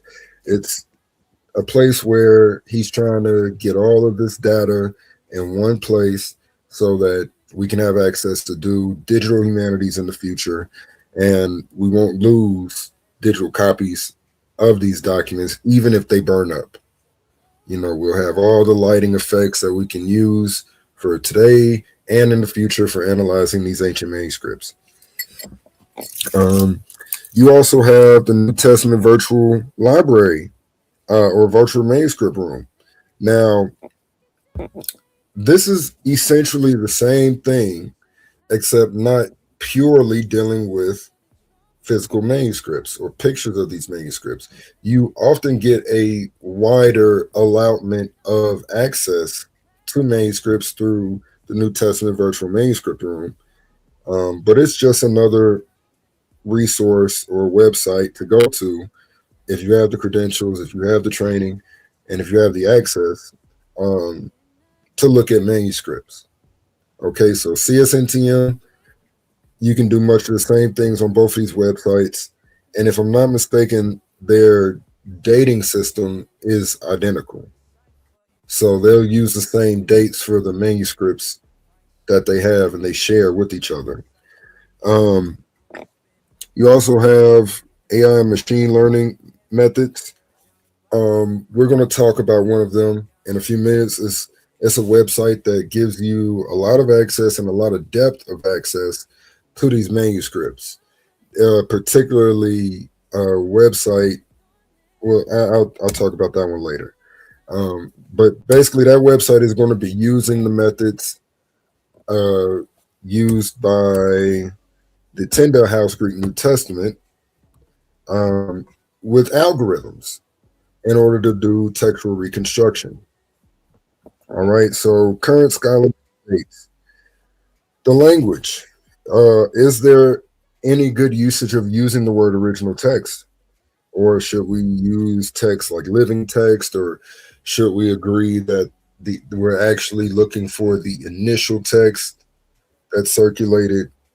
So this is sort of disputed among some scholars, but traditionally speaking and historically speaking, the main goal for textual critics is to reconstruct the original wording of the text, the Ashkenaz text. That's how you say autograph in Greek. I'm sorry, in German. So yeah, but scholars like David Parker and Eldon J. Epp, before his retirement, I don't know if he's still alive or not, but Eldon J. Epp was basically number 2 in America until Bruce Metzger passed away. And then once Metzger passed away, he became the number 1 text critical scholar in America. And if it wasn't for Epp, we probably wouldn't have had this American or European Renaissance on textual criticism in the last couple of decades. Because he wrote a book, or he wrote a couple of articles that said Christians need to get, and scholars need to get more in tune with the field of textual criticism. sparked a major interest, so much so that SBL, Society of Biblical Literature, has a New Testament textual critical department now, thanks to the impetus of J.L. DeNepp. One name, one student of J.L. DeNepp that also just recently passed a couple of years ago, very influential biblical scholar. His name was Larry Hurtado. Again, Larry Hurtado taught Michael J. Kruger, who graduated under Hurtado for his PhD at University of Edinburgh. But when he was in the States, he went to North Carolina, Tar Heels. And when he was over there at Chapel Hill, he studied under Bart Ehrman. So it is very interesting how some of these things connect, some of these scholars connect. Wallace and Ehrman have known each other for decades, not just as teachers in the field, but because they've taken some of the same classes, even though Wallace might have had to take an extension class on textual criticism at Princeton. He was able to take some of those classes while he was working on his own PhD.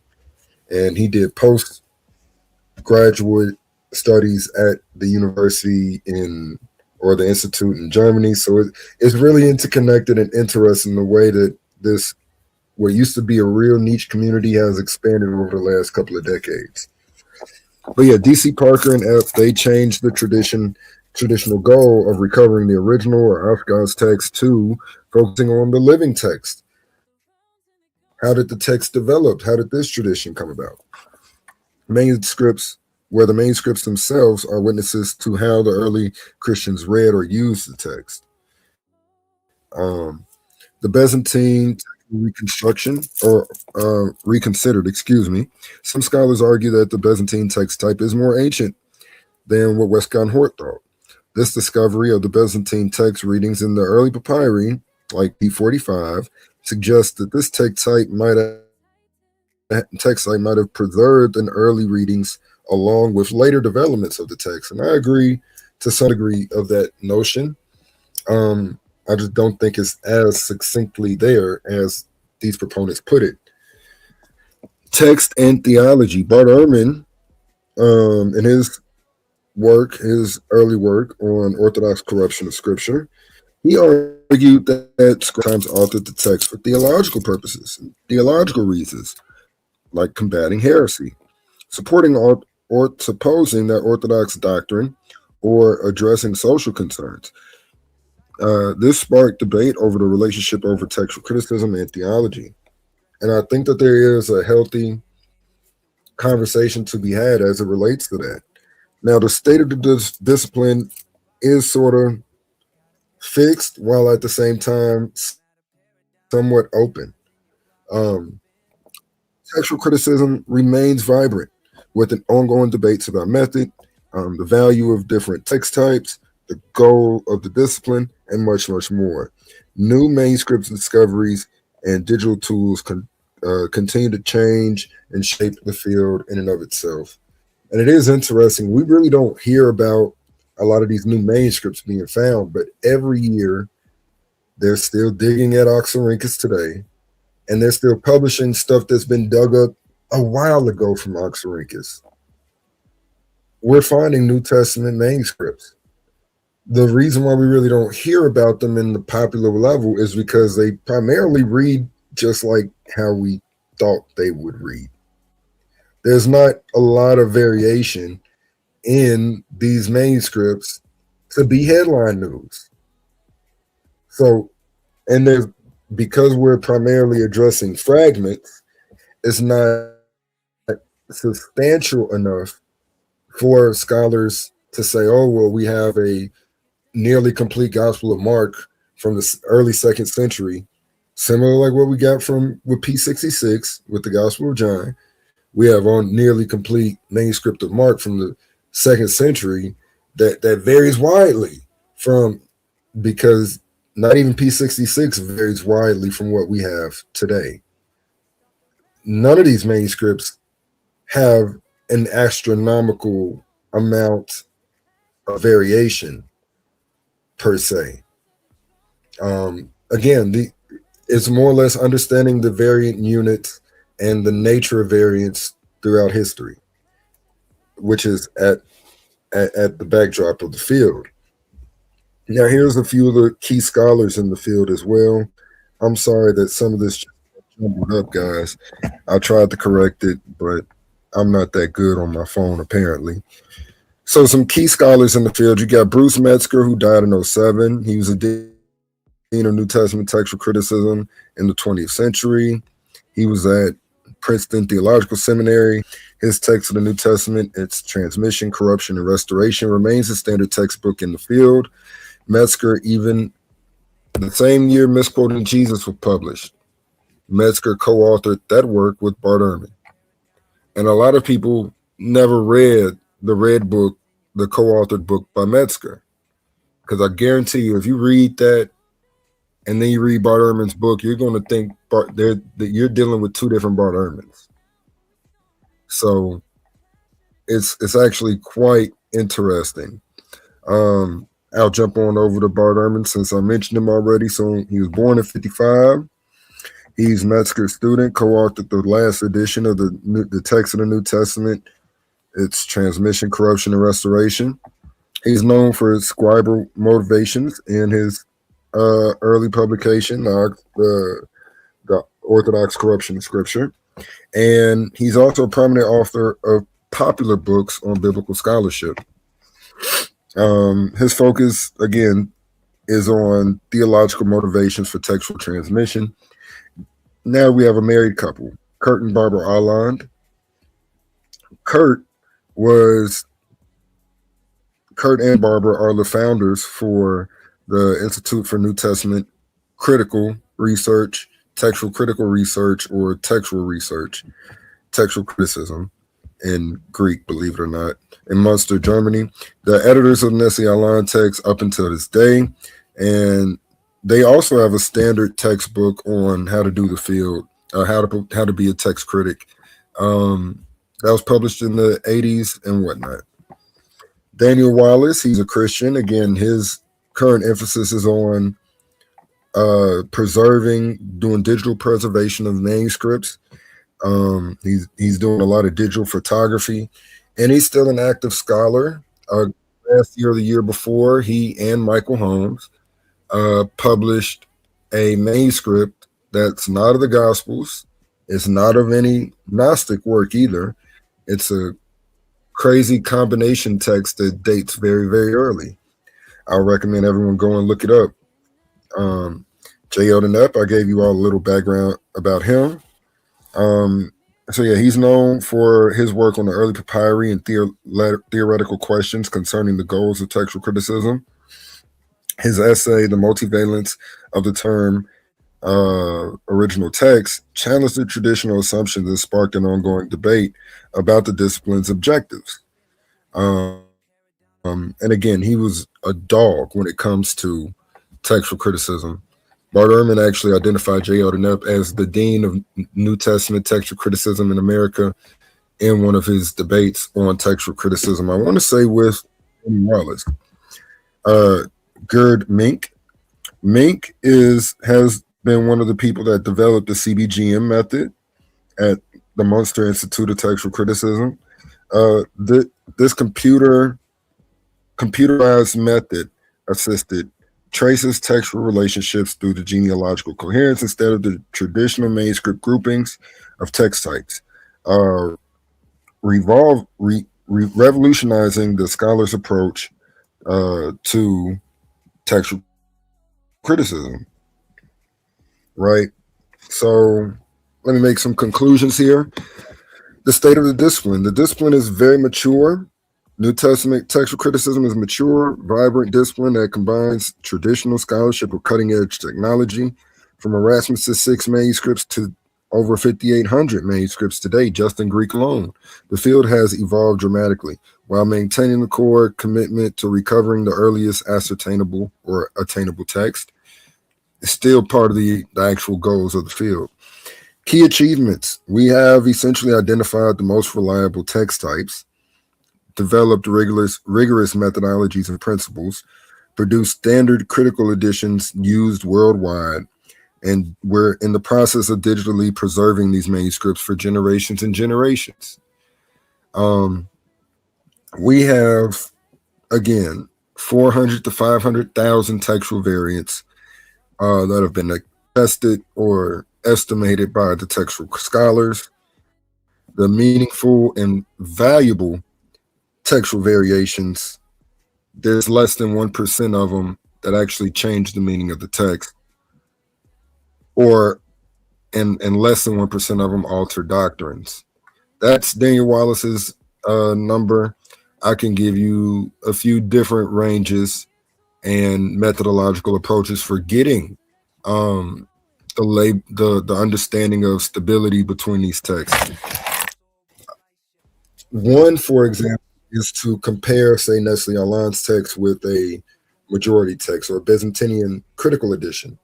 And when scholars do that, you recognize less than 2% of differentiation in the words.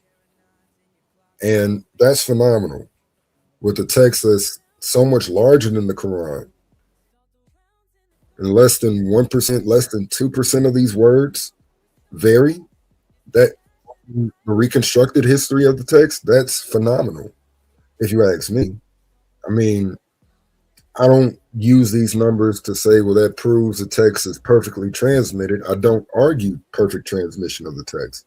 I just think that it demonstrates a reasonable amount of certainty as it relates to the original wording of the text. And the preservation and significance. The New Testament has been preserved with unexpected accuracy across nearly 2,000 years of transmission. The sheer volume of the manuscript evidence, almost 6,000 New Testament manuscripts in Greek alone, over 10,000 in Latin, and thousands more in other languages, provides remarkable confidence in our ability to reconstruct the original wording of the text. The ongoing importance of this is that the foundation for biblical translation and interpretation is there, essential for understanding the early Christianity. It's there as well. It illuminates the history of the biblical text. We have probably the most attested work of antiquity in our hands when we're reading the New Testament. And from the first century until today, we have the most widely, most criticized collection and transmitted documents of history. And it provides unbelievable insights into the scribal habits and things and theology of the scribes. Looking forward, as new manuscripts continue to be discovered, digital tools advance, textual criticism will continue to be refined, and our understanding of the New Testament text will also be refined as well. Discipline remains essential for biblical scholarship, translation, and the ongoing quest to understanding the earliest Christian documents. Here I've listed a few sources that I think, if you're actually intrigued with the field, intrigued with the methods, the things found in the field, upcoming publications, recent publications that are catching a little bit of headlines, take note of these online resources I'm listing here on the right. Also take note of some of these books that I have listed on the left, and I have more updated books than what I listed over here on the left as well. But yeah, that's basically the conclusion of my presentation for today, guys. Let me take that down and let me go to one other thing. All right, so right here, I have a few slides, about 5 or 6 of them, concerning 1 Peter chapter 2, verse 1, and the textual tradition there, right? And I know that this is in Greek. After I'm done with these 6 slides, and I can share with anybody in the audience this information. This information I didn't create. This was created by a scholar by the name of James Leonard. James Leonard, who was a Coptic scholar and a New Testament textual critic, who published a little more than a decade ago concerning a Coptic manuscript of I want to say Matthew. Yeah, think of Matthew, Codex Scoden in the Scoden private collection. So yeah, and Ehrman did some peer review work on his dissertation, his PhD dissertation, and over there at Brill. So yes, real briefly, this is going to show you how some of this looks like in the text. And I don't know if it's super visible. Let me do this real quick. Nope. Okay. All right, so we're going to look at 2 Peter 1 from a couple of different critical editions. You see I have the SBL Greek New Testament. That's SBL GNT. You can get the website right there through Bible Gateway or other websites and things like this. Just about everything's going to be listed. You can also see a lot of this information in the NET website. The NET is a Bible translation, New English translation. It's a very, very good translation because it gives you free access to basically scholarly notes as it relates to textual variations in the text. So right here, we can read the passage above. The ASV is basically the King James, the American Standard Version. So putting away, therefore, all wickedness and all guile, all hypocrisies, all envies, and all evil speakings. Right?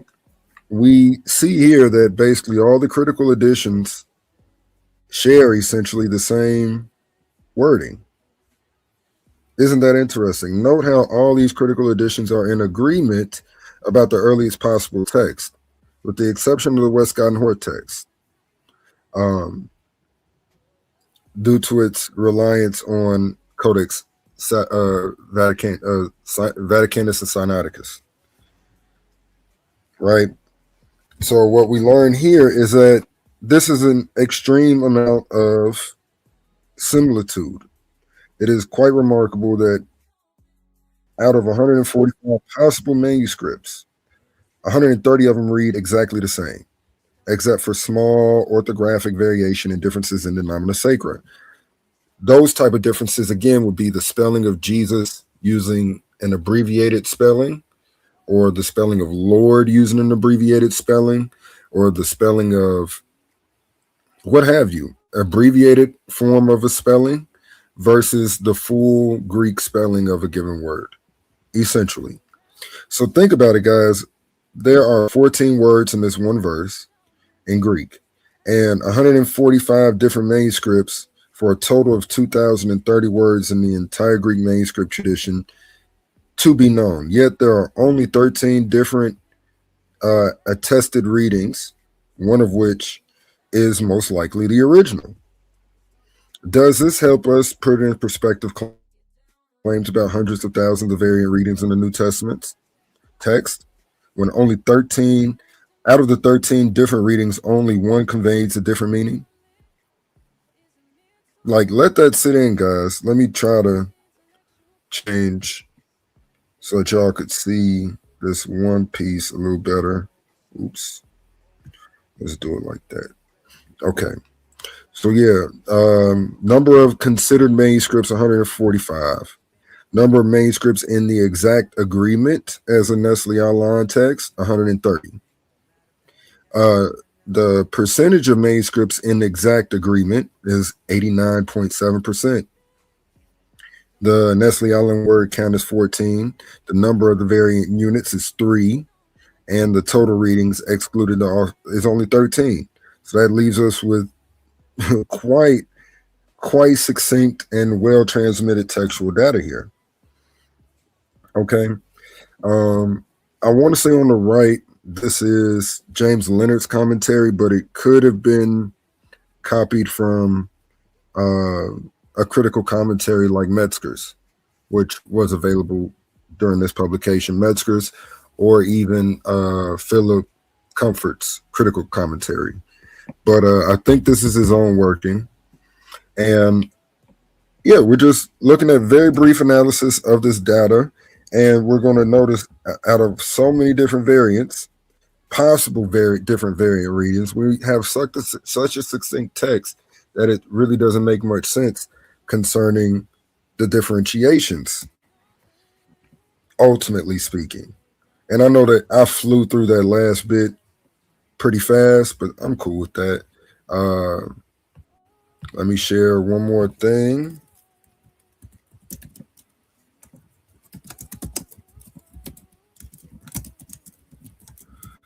One second.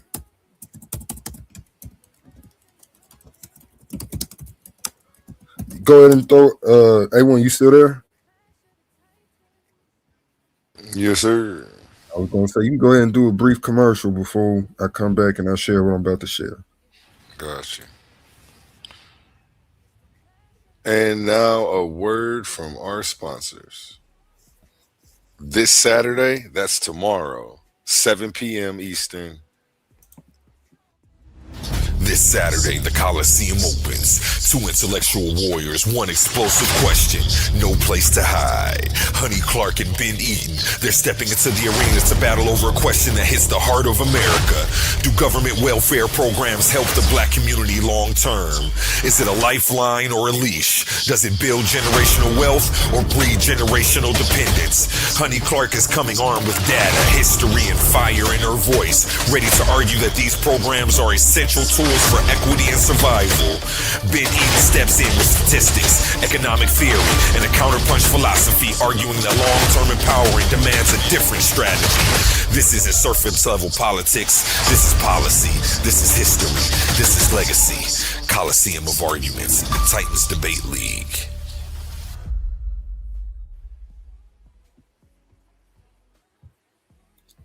Bam. All right.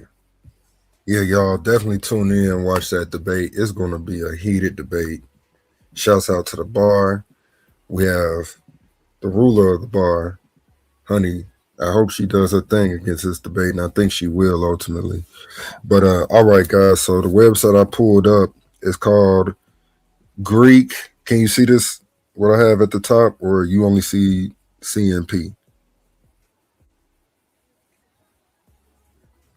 Well, I'll tell you the website. If you go to Google and you search Center for New Testament Restoration, it's going to pop up.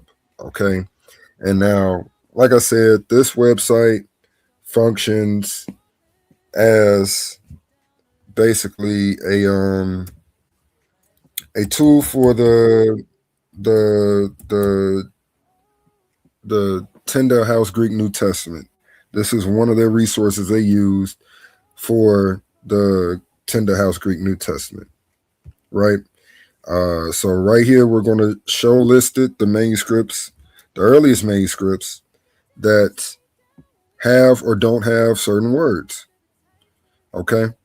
And so as you read earlier, is Jesus the Son of God or is Jesus not the Son of God? According to Mark chapter 1. You know, actually, when we look at the manuscripts, from the very earliest manuscript, correct, does not say the beginning of the gospel of Jesus Christ, Son of God. It actually says the beginning of Jesus Christ. But these early manuscripts are quite abundant and also quite early. They have a wide range of textual spread. So they're regionally not limited to one region. 61617 has it.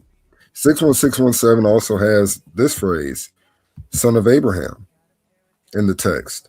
But we don't include that because, as we see, this section 10 and 11 is not in the earliest manuscripts at all. So that's like that. Those two words most likely have very little prevalence to be in the original wording. So yeah, as you see, what they do here is they sort of give you a statistical analysis in the middle where it says SR, statistical reconstruction. That's what that means. Let me put the mouse over here. So yeah, this is the statistical reconstruction in light of an algorithmic assessment to the data. One thing I love about this particular website is it gives you copies, if not direct access to a given manuscript. So let's look right here. The oldest manuscript of Mark 1:1 is coming from the front leaf. And now look, we can see this right here. Now look at what happens when you actually click on, oops, did we just pull up the manuscript? So yeah, you can actually see the Greek that is duplicated over here on your left. I think both are being shared on my screen right now. So yeah, you can see what's in this physical manuscript by just clicking this little eyeglass piece right there. You know, and boom, you get access to the physical manuscript. Oh, you want to see where Jesus Christ, son of Abraham is? Well, excuse me, I just clicked on that one. Let's go here. So right here, that we only have a composite form of this manuscript. Unfortunately, we don't get direct access to that particular manuscript. Let's see about this one. Again, that one's a composite. We should be able to get direct access to this manuscript because it's free to access online. Codex Sinaiticus. So yes, this is Codex Sinaiticus. This is the relevant section of Mark chapter 1 and the beginning portions of it. You know this. You can sort of always tell the beginning or ending of a particular manuscript because you're going to get the name. So right here we have Kata Markon. So we know that this was a manuscript according to Mark. And then we got in the beginning of the gospel of Jesus Christ. And right here, let me zoom in a little bit more. Because right there you find them making a correction in the text. Son of God. Let me zoom in a little bit more. Okay, that's as much as I can zoom in. So yeah, right here in Codex Sinaiticus, they do make a correction from the base text. And that's including the phrase Son of God there. And again, this is even right there in the Greek reconstruction. They put a little footnote and they say, oh yeah, it's going to be added right there above the text. So we can see that in the duplication. I can go to the very same text. Well, I mean, it's not going to show me anything different, but yeah, Codex Vaticanus. Let's look at what Codex Vaticanus has here. All righty, Codex Vaticanus. By the way, are you all able to see? Remember I said Vaticanus has 3 columns. Sinaiticus has 4 columns. So that's one way to distinguish these two great manuscripts. All righty. So yeah, right here we actually do find the beginning of Jesus Christ, Son of God. So that's actually right here. That's in the main body of the text. And I'm sorry, it won't let me zoom in anymore for this particular manuscript, but I did try. We can look at other manuscripts. So we can look at other problematic instances in the text. So I mentioned how Jude 4. I've mentioned Jude 4 and 5 to people before in the chat. Okay, so Jude 4 and 5.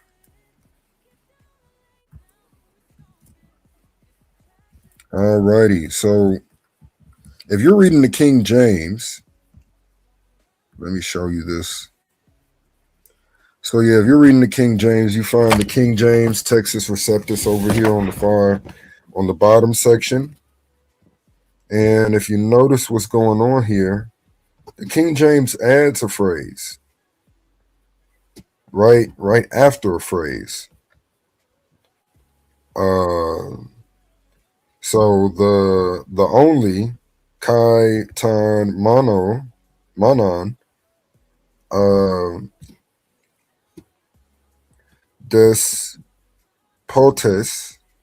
despotes, which is a term ironically and primarily used for God. But this is a very interesting construction because it's noun and noun with a personal noun attached to it. Jesus Christ. So this will be part of the grammatical construction called oh my goodness, why is it slipping my head? The grammatical construction that was emphasized by a slave fighter named Granville Sharp. So Granville Sharp was looking at the Greek and he said, you know what, guys, the Greek seems to make pretty explicit claims to the divinity of Jesus. And if he had access to the King James, I don't think he would have used this verse because, again, the King James says the only God, the only master God and Lord of us, Jesus Christ. When, if you look above, clearly no early manuscript has the word God here. So we know this was most likely a later addition to the text, you know, coming from the Robinson critical text, which would be the majority text, if you will. It really isn't the majority text, but you could say it's the majority text type. But Robinson's text, the 1550, so that's going to be Stephanus's Greek text and essentially Erasmus. These three manuscripts read basically the same. Sorry, King James TR. These three basically read the same when it comes to here, but it demonstrates something. It demonstrates a theological change made later to possibly separate Jesus from being understood as the only master and Lord of us. That's a theological change. So is this phrase supposed to be separating the only master God and Lord and our Lord Jesus Christ, like speaking of two different instances? So is God functioning as a proper noun here? That is often the way many King James readers read this text. But just realize this: if the text says something about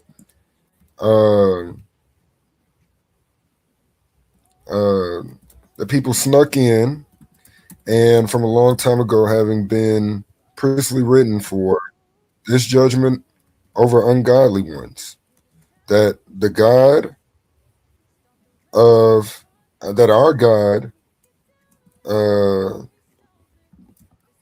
and the only our God is our only master and Lord, Jesus Christ, or is it our only God and Lord of us, Jesus Christ? It is a slight theological difference, and this might make it a little more obvious for you. Let me go to verse 5. So verse 5 does something interesting by saying, it wants to remind you all, the brothers, having perceived that all things that Jesus Christ once brought a people out of the land of having saved, and in a second place, the ones having not believed, he destroyed them. So according to Jude 5, it says seemingly that, hello? Let me cancel that. I think I did something too fast. But yeah, Jude 5 seems to say that Jesus Christ not only saved people out of Egypt, but he also destroyed those that didn't believe in light of the whole situation concerning the Exodus. And this is actually a very interesting aspect. Now let's look at some of these early manuscripts. P72, the earliest manuscript where we have something here. What does it say? It says, God's Christ saved the people out of the land of Egypt, and in second place, destroyed those that were of non-believers. So who's the destroyer of non-believers according to this first and oldest manuscript? God's Christ. What we also see is a pretty even distribution between the phrase or the word Lord or Jesus. That's what this IC stands for, Yesu. Can you hear me? Okay, I'm still here. But yeah, so oh no, I lose myself. So this is just a very interesting textual critical point to take into consideration. Is the original wording in Jude 5, the Lord saved the people out of Egypt and destroyed those who disobeyed, didn't believe? Or is it actually intending to say God's Christ saved the people out of Egypt and destroyed those that didn't obey or didn't believe? So you have the Lord, Jesus, or God's Christ. And I think the Jesus answer explains the rest of these variants the simplest way, because God's Christ is a synonym or a titulary, if you will, a title, a way to speak about Jesus by means of title forms. The Lord, when we read the New Testament, Lord is the primary name for Jesus throughout the New Testament. Jesus is the primary first means of identifying who Jesus is in the text of the New Testament. And then you also have another early manuscript saying the Lord saved the people out of Egypt, etc., etc. So I personally, again, think that along with the statistical reconstruction here, Jesus is the original wording in verse 5, likewise verse 4. The original wording is, what? Why is it doing that? The original wording in verse 4 seems to me to suggest that, the only master and Lord of us is Jesus. I think this is Granville Sharp construction, which is emphasizing the deity of Christ by using two titles, two titularies as descriptives, not separating the referent point by saying, the master God and the Lord of us, Jesus. I think that separation is unnecessary and it's late, according to the earliest manuscripts. So those are a couple of theological differences between the texts.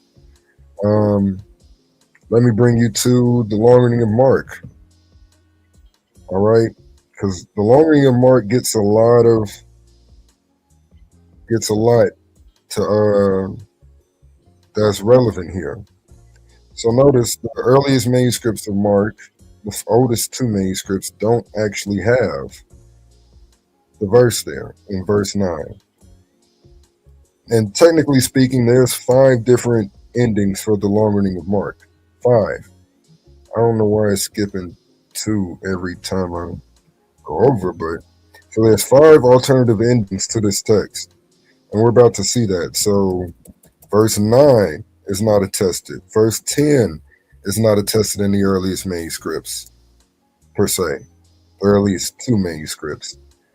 Let's go to verse 11, because it's about to get real funky. All right, so verse 11 only has attestation in the later hand of certain manuscripts. Verse 12 also missing from the earliest 2 manuscripts. 13 missing from the earliest manuscripts. 14, I think, is where we begin to see some major changes. Yes, here we go. So 14, pay attention to what's going on down here with 023. I'm sorry, 032. That manuscript. And just pay attention, guys. So around verse 14, we have a new collection of variants being added here. So after the 23rd word, you find one whole sentence that seems to be duplicating a whole lot of content just in one particular manuscript. And that duplication and this concoction of material is not found in other manuscripts at this point. Isn't that interesting? So notice we find all of this information that's absent. We find words substituted. We find a phonetic relationship of terms, phonetic variation, and then you find all of this stuff, but beginning right here, and those. Beginning right here, we only have one manuscript with all this extra stuff. And this is not part of much of what you guys got in your longer reading of the Gospel of Mark. In your King James, you don't have all of this. Let me show you what the King James got here. King James stops. King James, which is the bottom of this light tan area, King James stops right about here. And this manuscript just keeps on going with words. So that's one problem for the longer ending of Mark. And it's not the only instance where something like that happens. Again, much of this extra material is not found in the earliest manuscripts. Some of it is found in the Church Fathers, but first and foremost, textual criticism is done with manuscripts. And then for supplemental material, we could go to the Church Fathers, but we don't have to. Church Fathers also do a lot of complicated things with their utilization of the New Testament text. Sometimes they're just glossing. Sometimes they're speaking off of memory. Very rarely are they actually quoting the text. And they often make a lot of harmonization, conflation, textual variant issues when they're duplicating what they got before them. So, just look at all of this. This isn't even found in 05. One of these manuscripts, one of these lines isn't even found in 05, but it's in the King James. And look, the King James diverges away from certain manuscripts. It diverts from 04 and 032 at this very same point. Interesting. It's very interesting if you ask me. And let's go down to the last verse, because it just gets that much, it gets that complicated when we're looking at some of these verses, guys. Well, what just happened? Alrighty, I'll stop sharing right there. Alrighty, I really appreciate. We got anybody in the chat? I don't know how to see who's trying to join the call. Anything like that going on?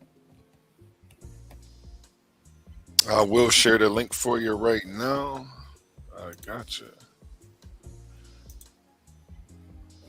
Wow, somebody mentioned. You got Yara out there. You got GD Capone down there. The link is in the chat, gentlemen. Questions or comments about anything you saw today? We have Cut 'em Up Courtney going over textual variants. Killed it. That was a fire presentation, man. How long did it take you to put that together? That was nice. A couple hours. Honestly, a couple hours. Somebody mentioned the Latin Vulgate. Nothing I shared as it relates to textual variants is from the Latin Vulgate today, fellas. I've only shared Greek documents. I've only shared Greek text. I've only showed some textual critical apparatuses as it relates to Greek documents. I mentioned some Latin variations that got included by Erasmus in his CR, but I actually did not show any Latin manuscript variations today. Peace, brothers. Peace. How are y'all doing Oh, today? sorry about that. Peace, brothers. We have Elder Yara to the stage, and we have GD and Capone. Give both of these gentlemen a round of applause for stepping into the Coliseum of Arguments. Only the brave speak here. Elder Yara, we'll start with you. He just dropped off for a second. Courtney did, but I'm sure he'll be right back. Okay. He's probably having some technical difficulties. Yeah, no doubt. Peace, There he peace to you. goes. Yeah, peace to you, fam, and peace to GD Capone. Yeah, shout out to Courtney, man. This is a solid presentation, man. I enjoyed it. This is somewhat of the studies that I actually tried to delve into myself quite a bit. Um, Mark chapter 16, as you were going through that, especially the latter parts, verses 9, starting at 9 and then down through the end of it. I think there is no question that we know that that was added to the text at some point. Later on, it's not a part of the original text.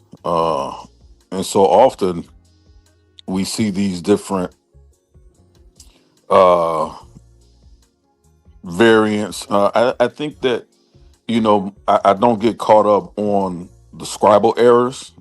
I think that's just common, right? Or copyist errors that we see. I don't make an issue out of that as well. But in certain instances, like Mark chapter 16, start with verse 9, and actually the context and what it deals with. So although we know it's added to the text, it's the impact of what's been added to it, right? And the reasons why it was added, right? For me, is the bigger purpose, the biggest question. And I also wanted to get your take on, because I don't know, I didn't catch a full presentation. I also wanted to get your take on the Johannine comma as well.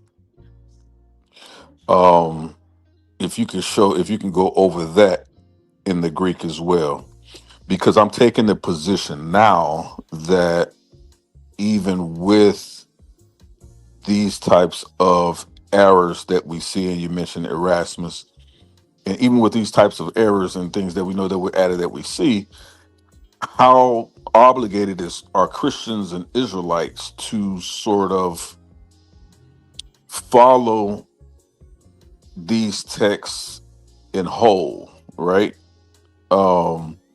Should we even be building, using these? I mean, should they even be using these texts or quoting from them? Those parts that we know were added, right? My position is no, right?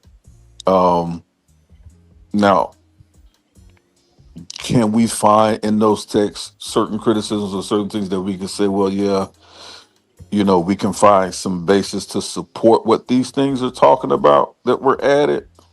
Can we find other texts to support it? But the fact of the matter that these things were not there. And we don't just see them in the Greek, we also see them in the Old Testament as well.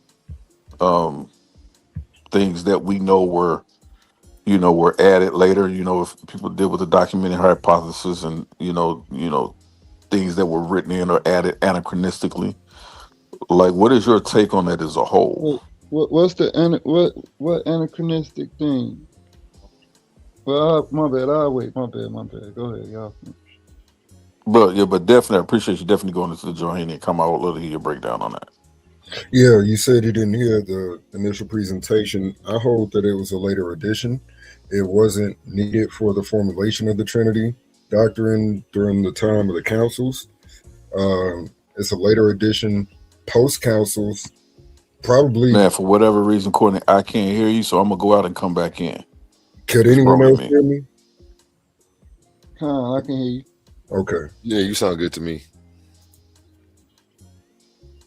All right. So I'm gonna wait for him to come back in, give him a fuller answer. But folks, go ahead with your question, your comment. Shabbat shalom, everyone. Peace to the family. Peace. Shabbat shalom. Yeah. The part in Mark when you saying that was added in the KJV, And that's from the Greek Septuagint. I mean, what text is that from? That you were saying that it's added from. I'm saying that the long reading of Mark is not found in the earliest New Testament manuscripts. This is nothing relevant to the Septuagint, unless you're asking me which codex do these manuscripts, are they absent from which codexes? In that case, I'd have to tell you Vaticanus and Vaticanus is absent from, Sinaiticus is absent from, and Yeah, those KJV don't use Vaticanus. correct. It only used about 6 to 12 manuscripts that were well after Vaticanus or Sinaiticus. 10th century versus 3rd century access to literature. That's what the issue is. Right. So you'll have to go to those texts and see if it's missing. Is it missing there? Well, Erasmus actually had an issue concerning his own so Erasmus's first edition of the text you're asking about, the long reading of Mark, I think he included the long reading of Mark in all of his editions. So that was already standardized by the time he was writing, and that's in the medieval period. Sinaiticus and Vaticanus are hundreds of years prior to that time period as it relates to the textual transmission of the text. So it would make more sense to go earlier than later to understand what the earliest form of the text looked like. Later on, we can understand that because there was just more trained scribal habit activities going on. Earlier on, there was less trained scribal activities going on. So it would be better to look at the earliest text, comparatively speaking, to see how the text developed in history. So as it relates to the long reading of Mark, that was part of what's the name? It was part of much of the text by the time of Erasmus, by the time of the Reformers. Everybody thought that was part of the text because those manuscripts they had it. You said the Reformers. You talking about the Protestant movement? I'm talking about the Roman Catholic Desiderius Erasmus, the founder of the King James Greek New Testament, and I'm talking about the Reformers. They're all using essentially the same documents at that time. Right. So the Reformers, this is the beginning of the Protestant movement, like with Martin Luther and others, correct? Yes, they did not have. They are reforming something. It was a problem with the schism that happened. The schism that happened was the Reformers were utilizing Erasmus's works, so that after Erasmus dies at the Council of Trent, even though Erasmus is a Roman Catholic, all of his works get banned from the Council of Trent as authoritative or influential works for the church that are acceptable to read. Correct. Because of their utilization by the Protestants. And again, Erasmus was not a Protestant. He was a Roman Catholic. 100%. And that's very important. Did he take the stance of a Protestant? He took the stance of a Roman Catholic. He was arguing against Martin Luther and them. Well, so this is what I'm saying. So why did the authorized team of scholars utilize his text, or what text did they use for the KJV?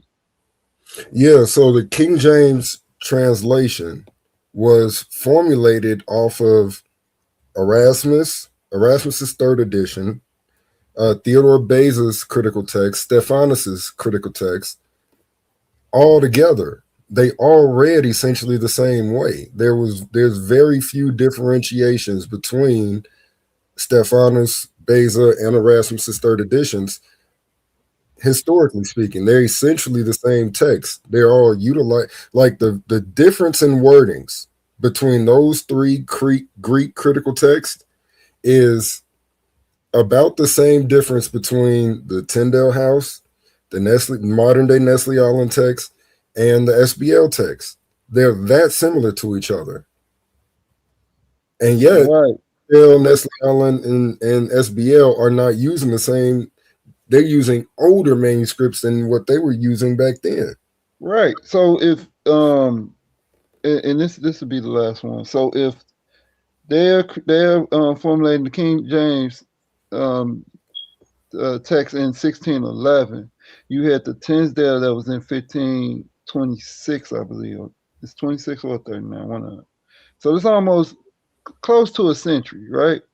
So would these people need to make textual updates at any point of time that they are translating? Because they're not getting the text from the Latin Vulgate. Yes, they were. Yeah, In yeah, fact, you find instances of the Latin Vulgate's influence on the King James by reading about Lucifer. absolutely. I think you kind of might. It might be a little easier if you take the path of really going into the Texas Receptus. That's what I was trying to get to. The Texas Yeah, Receptus. yeah. The Texas Receptus is that 15th century. I 16th, don't know. I gotta 16th look at it. century, 1500s. Well, Yeah. actually 1400s. So 15th century in the 14. Yeah, it's around that time. Yeah. But again, there is no singular Texas Receptus. Absolutely. And I think a lot of people miss that, right?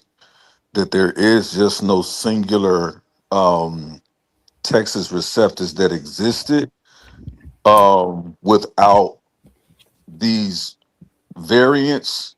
And these are not just copyist errors, as I was saying before, scribal errors. These are clearly differences in most in many ways theological differences, right? And how things are worded and come down. So it takes a real critical study to really understand it. And so this is why um I sort of start to look at the major, especially when it comes to the gospels, right, so to speak. I start really looking at, and you guys can correct me if I'm going to pronounce his name wrong because I always do. He was a student of Marcion, Tatian, and a Discetarian. Is that how you say it? Uh, the Diatessaron. The Diatessaron. Yes, Yeah, he thank you. was not a student of Marcion. He was Oh, a yes. student of Justin Martyr. Yes, I'm sorry, Justin Martyr. You're absolutely correct. I apologize for that, Justin Martyr. And yeah, his name was Tatian. Tatian, yes, and he begins to sort of give his own sort of take and commentary and sort of, for the lack of a better term, trying to harmonize the gospels to a degree, right? Um, and so that's where I really started to see a lot of the major changes in that particular area began to happen, because these things don't go away, because some people, some people pick them up, some people put them down, some people carry them around, then they become I don't know why I can't say it, liturgical. Yeah. Yeah. And this is how these things survive, and eventually we see these things wind up in these different texts, right? um Later on. So but um I think that I think the key is, though, as you were saying before, like the Texas Receptors, there was just not just one uh working or individual uh monolithic text that people were just copying from and then created the New Testament. If I'm saying that correctly, if you guys can follow what I'm saying. Real quick, we have a super chat from Ill Doctrine. He has a question. In your opinion, most misunderstood aspect of the Nestle Aland text when you were first learning to use Am I saying that right? You're doing fine. All right. The Nestle Aland. What should I focus on and what to ignore at the beginning? I like the Shout out. way. Yeah, shouts out to Ill Doctor. I like the way when you read certain things. A1 in my head, it's like you be trying to figure out if you're gonna do King Naka on it. Or not. So yeah. So I appreciate the question, Ill Doctor. The most complicated aspect or misunderstood aspect is expecting to have full access to all of the textual variants in the Nestle Aland's apparatus, critical apparatus. I expected to have access to every last textual variant using the Nestle Aland text. After I began to understand the difference between the Nestle Aland and the Other Society Critical Edition, as it relates to the apparatus, I wasn't so stressed because that apparatus can confuse anybody. The apparatus, you can get lost in trying to understand the way they codify the variants, because they might list the variant and then give you a long string or a short string of manuscripts with that reading, but again, it's not exhaustive. Sometimes there's misunderstandings because some of these manuscripts were looked at in the past with a different catalog number, or they were looked at and argued very well with other means of digital humanities. So a scholar might have looked at hypothetical manuscript. Let me say there's a manuscript P92 of the New Testament, right? This is hypothetical. So let's say hypothetically P92 was widely talked about in the 70s and in the 80s, but the main way scholars talked about that manuscript was through microfilm. And if you're older, you know about microfilm. For the audience, if you've ever seen the movie Candyman, the white girl in the original Candyman, because the original Candyman story was about documenting myths and folk legends from Cabrini Green to somebody who's studying literature, essentially. And in her initial, early on in the movie, the white girl had an interview, or the black girl, I forget. They had interviews with some of the workers at the school at University of Illinois. And one of the interviews was like, yeah, the Candyman's in Cabrini Green. You can come over there and see him if you want, but don't mess with the sweets and the sweets. And they're describing this crazy murder that happened where a little boy was gutted with a fish hook or whatever. And so she goes into the library to look up the Tribune, all the newspapers, to see about it. And the way they would have done that in the late 80s, mid 80s, was through microfilm. So they took pictures of the newspapers in very small, like, cue cards, so they could condense the information. And now you go and you basically are looking through a viewer to read off the material instead of actually flipping through physical pages of a magazine or a newspaper. So microfilm is not very reliable, especially when it comes to preserving old documents. There's a lot of lighting issues. There's a lot of reading issues. Letters can be confused for different letters. Omicron can look like a theta. And so some of that is important to know, because depending on the Nestle Aland you have access to, that might have been some of the way they read the text or read some of the variants historically. But yeah, now we're getting better access to data, and we're getting digital 4K, 12K imagery of these pictures, of these documents now. So now we're not relying on microfilm assessments of a lot of manuscripts. They're doing more or less digital humanities through photocopies, high quality picture, and things like that. So again, people can go and pick up an Nestle online. You may think you have access to every last textual variant. Same thing with the Old Testament. If you go pick up a Billy Brake, a Stuttgart Tensia, you may think you got access to every last textual variant in the world. But again, some of these variants are misclassified. Some of them are just outdated. Some of the attributations are wrong. And it's not a complete list to begin with. You're primarily getting the not even the bare minimum, but you're getting like the bare minimum of the important stuff, if that makes any sense. So that can be the most complicated thing, if you ask me, about the Nestle Online, because there's so much apparatus material. You may think you got access to all the variants, and you really don't. You only got access to some of the variants from important manuscripts. Because they use the microfilm. No, not because they're using microfilm, because of the method. So again, there's over 5,800 Greek manuscripts alone, just Greek.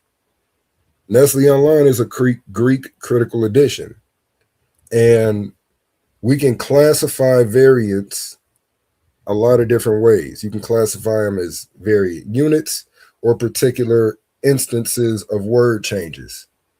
And not all the manuscripts are the same when they duplicate these changes. And so that's a way that was the original way how they got the text types. They studied the manuscripts, they took note of variant units, and if the variant units were akin to each other, they got classified to a particular text type family. So that's how you get the Alexandrian text type. They had over so much percentage of similitude in words with each other. The Byzantine text type, and this is within a historical framework. It's not just there, you know.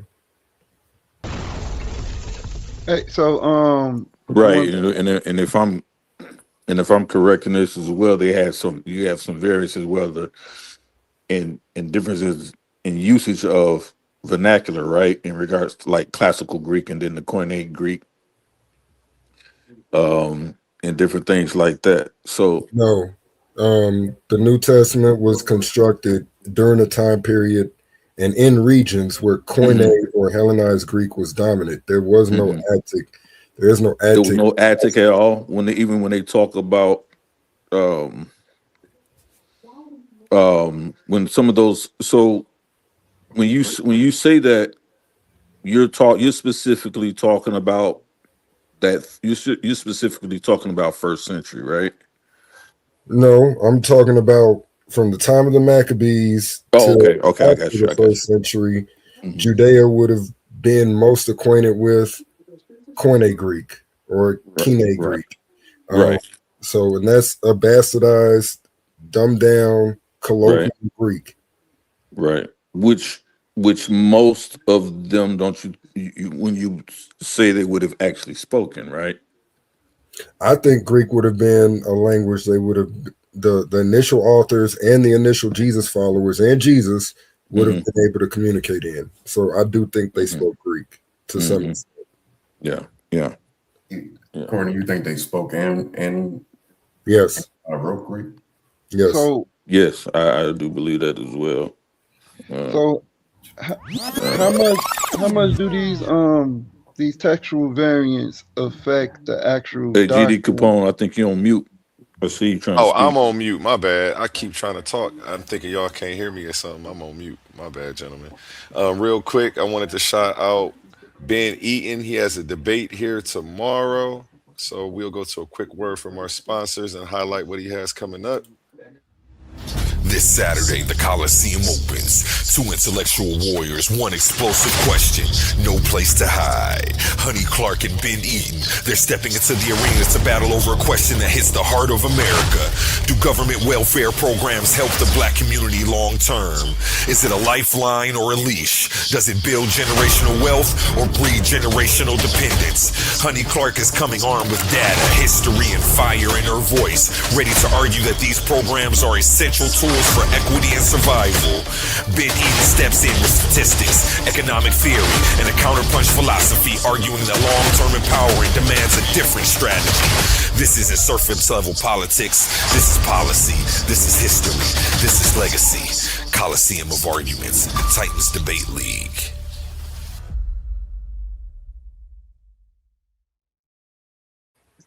And this Sunday at 4 p.m., we also have Welcome to Titans Debate League, presented by Coliseum of Arguments, where ideas don't just clash, they collide. In one corner, sharp as a blade and twice as deadly on the mic, the verbal assassin, Leandre Slim Reaper McBride, a master of logic, a hunter of weak arguments, and he's coming to carve this case wide open. And in the opposing corner, crowned in confidence, swinging with conviction, the fearless fire starter himself, King Naga. He doesn't back down, he doesn't fall, and he's ready to defend his stance at all costs. The question shaking the arena, was the killing of Alex Brady justified? Morality versus law, emotion versus evidence, justice or just revenge? No scripts, no safety nets, just unfiltered debate warfare.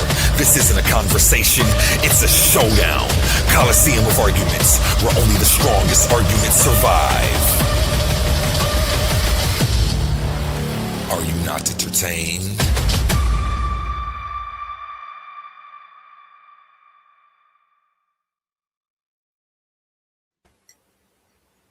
back to you, gentlemen.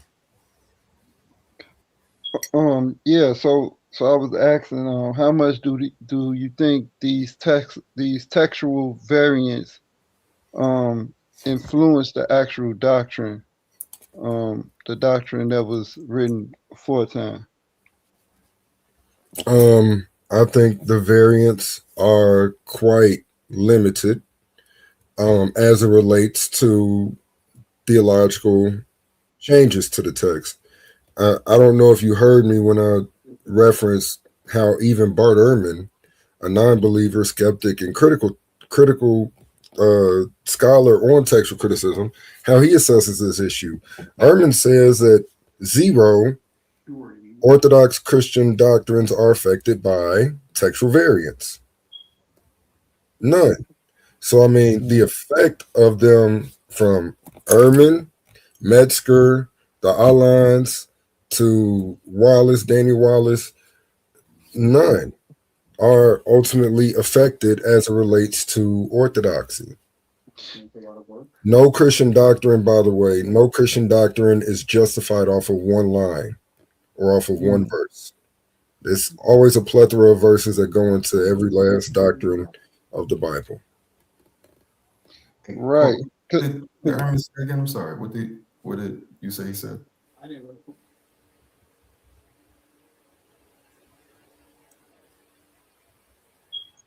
I think he wants you to repeat. You need me to repeat, Ben? Yeah. What did you say? Ehrman said. Ehrman says no textual variants are affected by or affect Orthodox Christian doctrines. What is he describing as Orthodox Christian doctrine? That might be. He's given an explanation, for example, the Trinity. He's in Ehrman's own example. When I can find the video and send it to you if it's still available online. But yeah, I mean, if you have the second edition of Misquoting Jesus, it's in the appendix of that book. Okay, I got you. Yeah, but in the appendix, and when I've heard him express some of the issues he had with not really the publishing house, but the way they ask certain questions, he used the example of, say, the Trinity. He said, yeah, as it relates to Christian Orthodox teachings, no particular doctrine is justified off of one foundational verse. So even if you do remove 1 John 5:7, and he argues, I think it's more or less a parody, but Ehrman argues as if 1 John 5:7 is a Trinitarian verse. But he says that it's not necessary to derive the doctrine of the Trinity. He's even said in other places, like 1 John 5:7 wasn't necessary for the councils in the 4th century. Mm-mm. And Yeah, it was. I thought you were saying a lot of people I don't think they argue. quoted it, and I don't think the council quoted.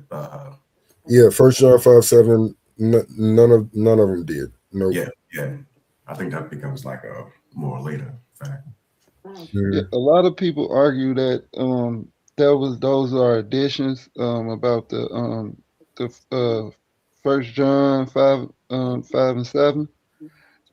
But I don't think so, because it's they're just given, whether if it's an addition or not. So let's say if it's an addition. Even in Matthew 19, 28 and 19, it talks about the Father, the Son, and the Holy Ghost. In Matthew 3, it says he heard a voice from the Father and the Holy Spirit came down. In Matthew, I think 11,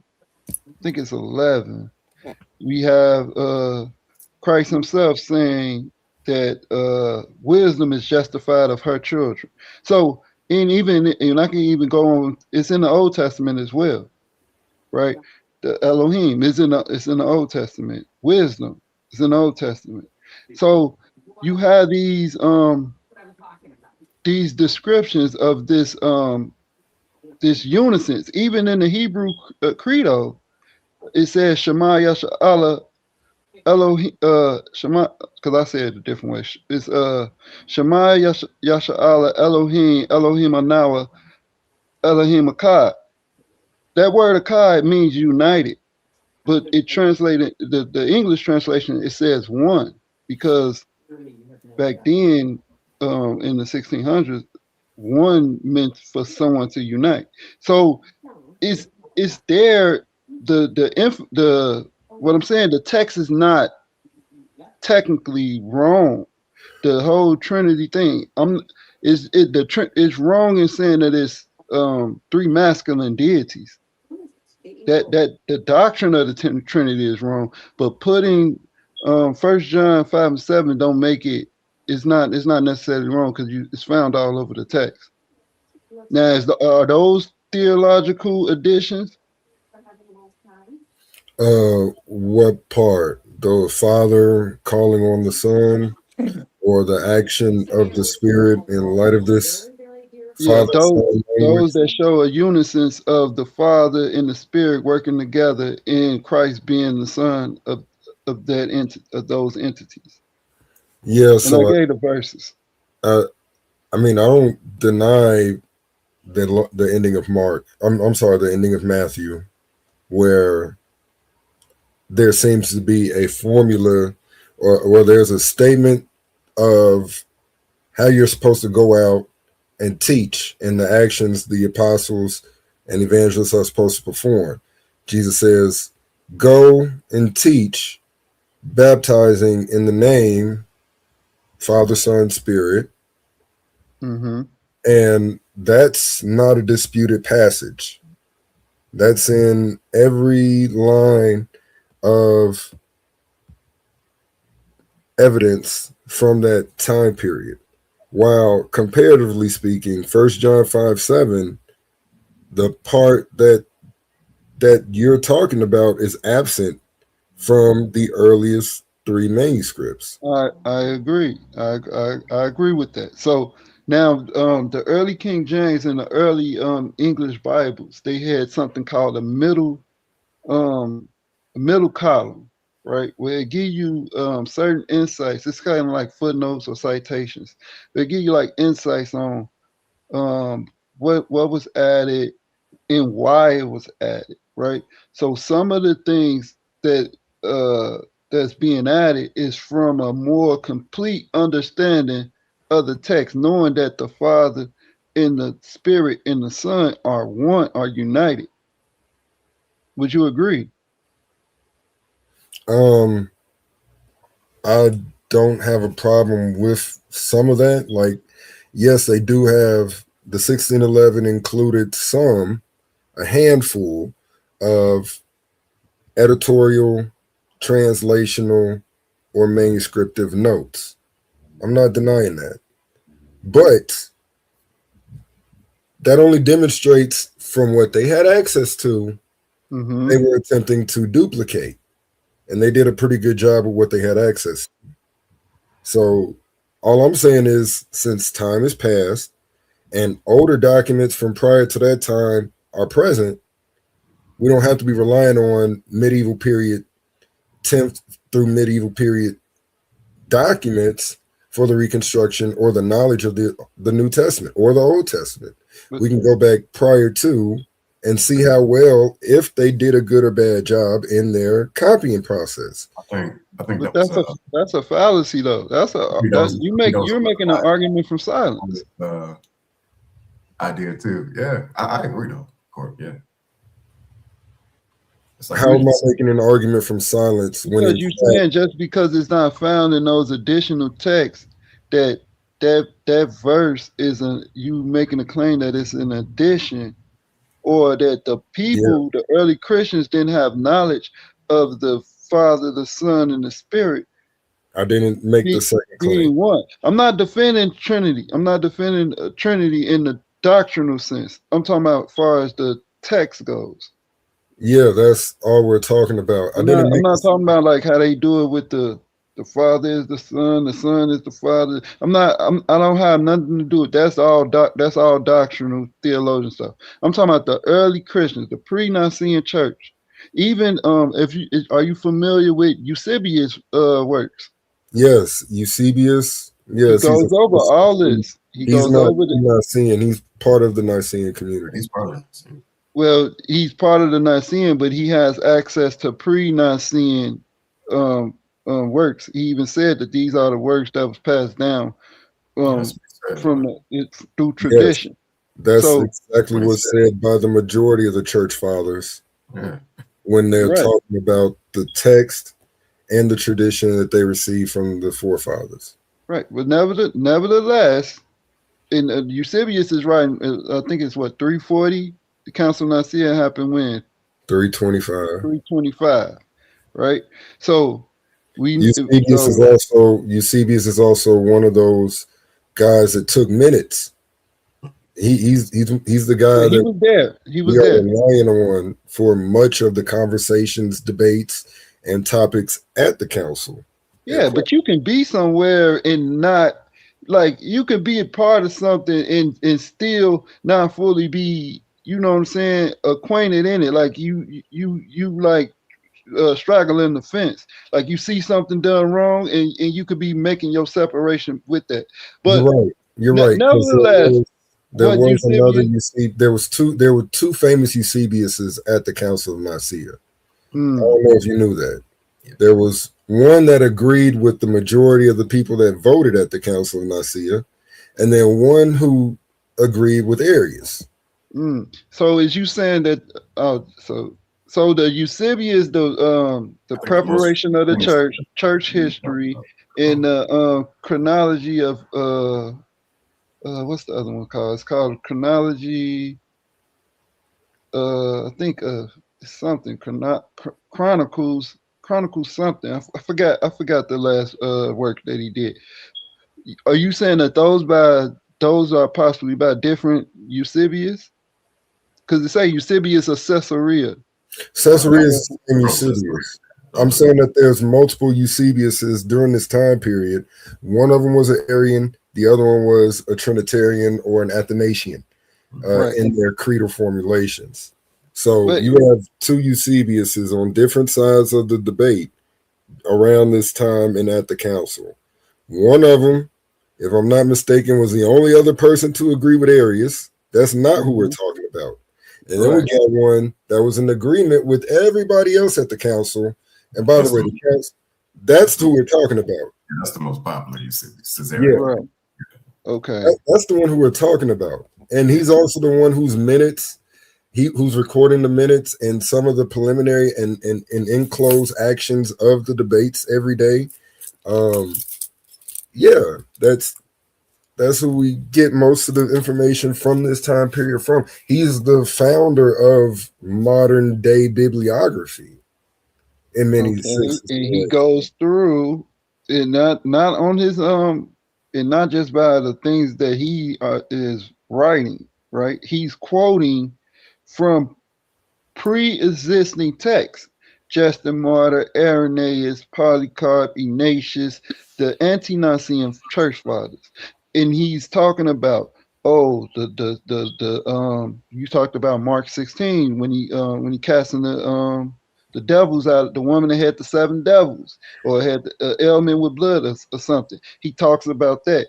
The Trinity thing, he talks about that, right? Because that's in the first chapter, the divinity of Christ. Was he God? Was he spirit? Was he flesh? So he goes through that as well. But what I'm saying is did the scholars that use the Texas Receptus to translate, to formulate the King James 1611 Bible, did they have access to Eusebius' works?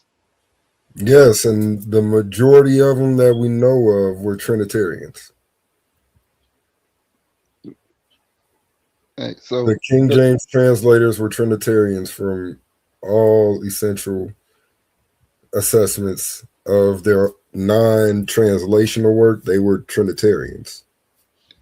And also, like this just came back to me. So also a lot of the stuff that's early on, you got to understand that the churches, they're being persecuted, and it's just formulating into what it will become. So it's like in the early workings, the first couple of 60, 70 years after the apostles. Then you go a century after that. So they're doing trial and error. It's a lot of trial and error that's going on. You have heresies that's arising and everything. You have like I said, persecutions. You have different doctrines, different things, people losing the faith, all type of stuff going on. So they're trying to get it right.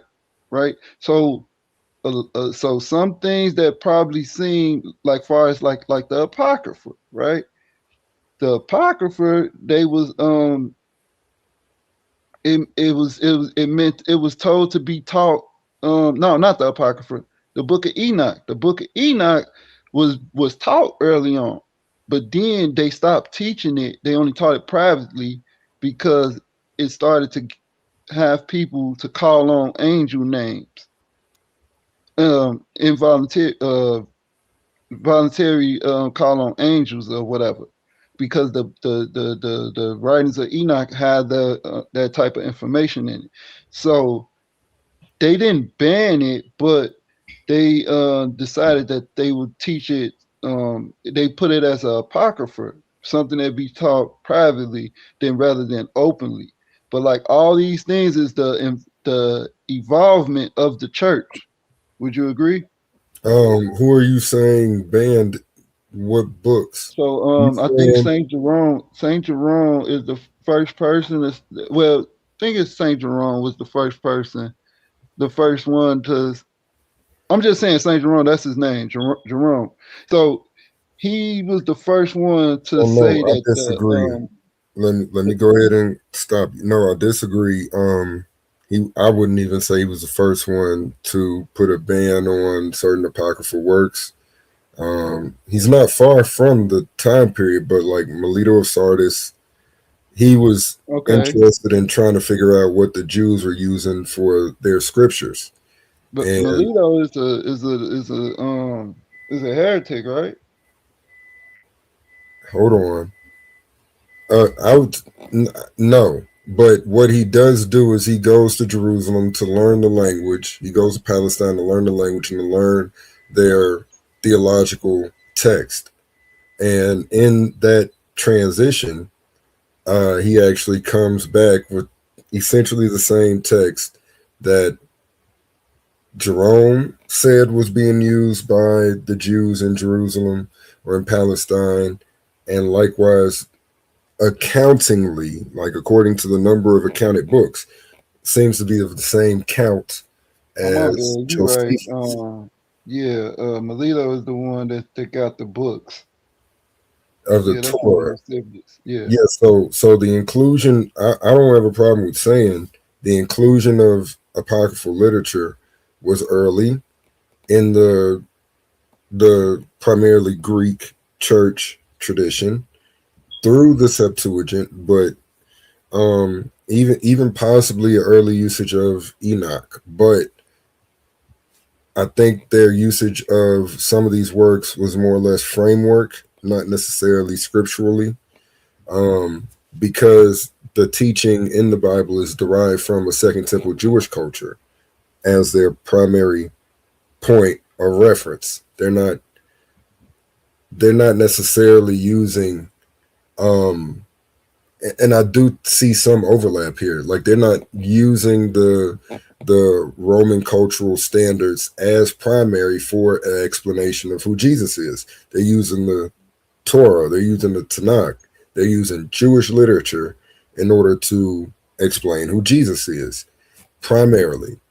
Even if one of the ways they demonstrate Jesus is greater than their local gods is by using Dionysius motifs, where in the Gospel of John, Jesus does the water act and changes the water into wine, which is a cultural thing that they were, oh, Dionysus.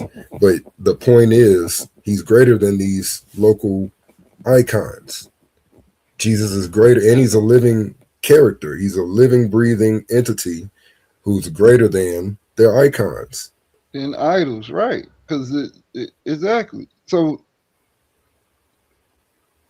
yeah, but I think that the way they're articulating that is not to say, oh, well, the icon literature is the best way to understand Jesus, because their theological, their religious preference was number one, book centered, and number two, Jewish. This was unique just within that Roman cultural context as well.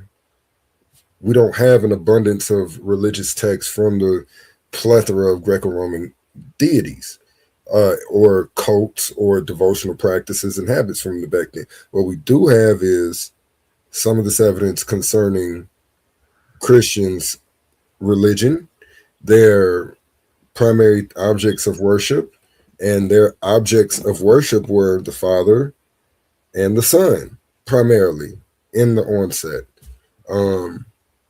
They had a one throne with two occupants type of situation going on, and that's contrary to even what the Romans were doing. The Romans had a lot of different thrones for a lot of different gods.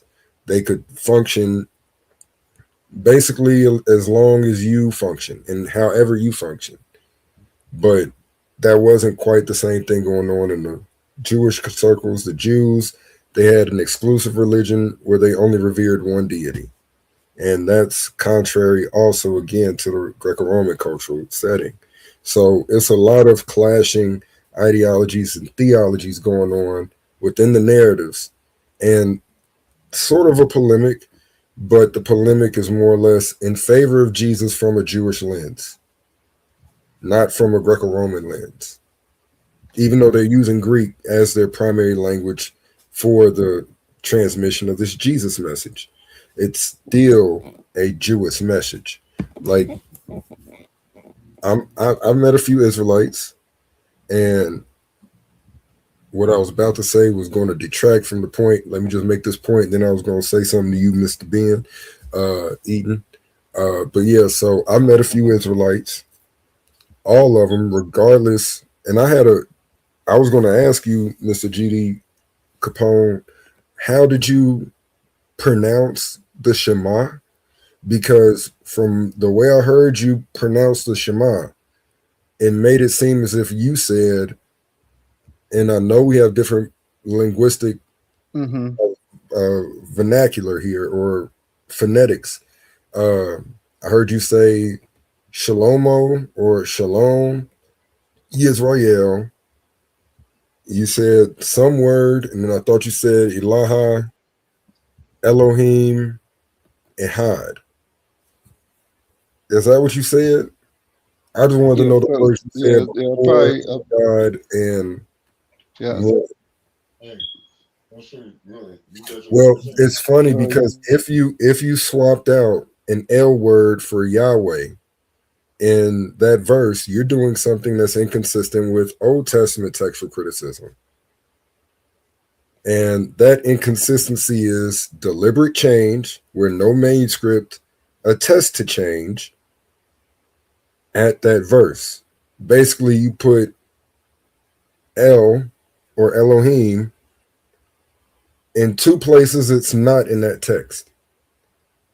And I didn't actually hear any type of variant, no orthographic change for our God in your rereading or your articulation of the text. So that tripped me up because it sort of sounded like Elohim, Elohim, Elohim, Ehad, or however you want to understand or pronounce the word one. When in fact, the text is quite interesting. It says Yahweh or Yahweh, Yahweh, Eliheinu, where you do get the possessional aspect on there, our God, Ehad, Yahweh Ehad. So in the Hebrew, you have two words that are the same word. Well, there's one word mentioned twice in that text. The word mentioned twice in the text isn't El or Elohim, it's Yod He Vav He. So you have the Tetragrammaton orthographic change to L because you're making it our L, our God. Tetragrammaton and then one. So the way you said it, it sounded like L L L one, well, which no. So very confusing. it's Shammai Yasha'Allah, hear, O Israel, the Lord. So Shammai Yasha'Allah, and it says Yahweh, or what you would say the Tetragrammaton. The Lord, hail Israel, the Lord our God. Then it's Shammai Yasha'Allah, Yahweh, Elohim Nawa, right? Or Elohim Nawa. Elohim Nawa, the Lord our God is one.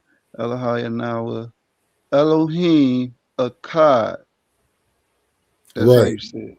So even there, you got supplemental. You have a unnecessary change from Tetragrammaton to Elohim prior to the word No. That you say the Tetragrammaton is in it. two Hear, times. O Israel. So in English, it's Hear, O Israel, the Lord our God is one. Yes, but the tetragram is there two times in the same verse. What I heard you say was the Lord. Yeah, so I heard you say Elohim. Elohim Nawa is our God. Elohim Nawa. Yes. And then Okay, it says, and then what's the next word? Shema Yasha'Allah. Hail Israel, the Lord our God. And then it's one, Akkad. No, Elohim Akkad. it's not Elohim. It's two tetragrammaton instances. Yeah, it's two instances of the tetragrammaton in the text. Yes, And real quickly, before we get back Probably to at the it probably say one Lord. So if it says one Lord, if you read it where it says one Lord, it says Hail Israel, the Lord our God is one Lord. So that's Shammai. I'm gonna just say it in the modern, right? So it'd be Shammai. Yes, No, I'm saying how I gotta say how I say it. Shammai Yasha'Allah, Yahweh, Yahweh. Wait, it's Yahweh, Yahweh Nawa, Elohim. Hold on, let me see. I'm typically traditional in the way I say it is. And I was gonna say, Ben, I just realized you a Nori fan, but that's neither here nor there. You say I'm a who fan? A Nori fan. A Nori fan? Nore. What's your name say? Oh yeah.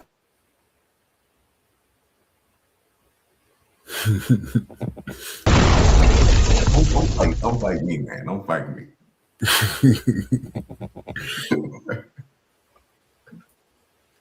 So yeah, the only point that I was making is the tetragrammaton, the four letters Yod, Hey, Vav, and Hey are mentioned 2 times in Deuteronomy 6:4. And there's also a little phrase that in biblical classical Hebrew is very weird, and that's our Yahweh. You can't really say my Yahweh or our Yahweh in Hebrew. It breaks the semantic function of certain things in Hebrew. You can say our God, but you can't say our Yahweh. So in Hebrew, it's Eloheinu or Elohenu. But yes, Eloheinu or Eloheinu, our God. You know, sort of think about Jesus on the cross. How does he invoke God while he's on the cross? The New Testament uses Aramaic and or Hebrew. The New Testament says Jesus cried out from the cross, Eloi, Eloi, lama sabachthani, or lama sabachthani, because there's some slight differences in those renderings. That's and right. by the way, that's not a Greek phrase. Like, you cannot find Eloi in Greek to have a meaning. This is how you know it's a transliteration from another language. So Eloi, Eloi, lama sabachthani or sabachthani, it's there. And in the Hebrew or even the Aramaic, that's essentially what it's going to sound like.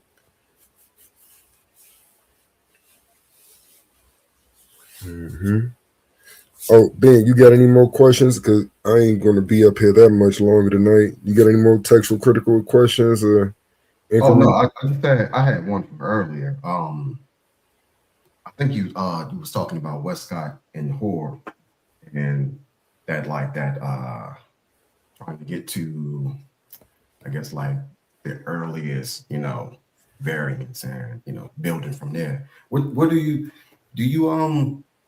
use Westcott and Hoare for most of your readings?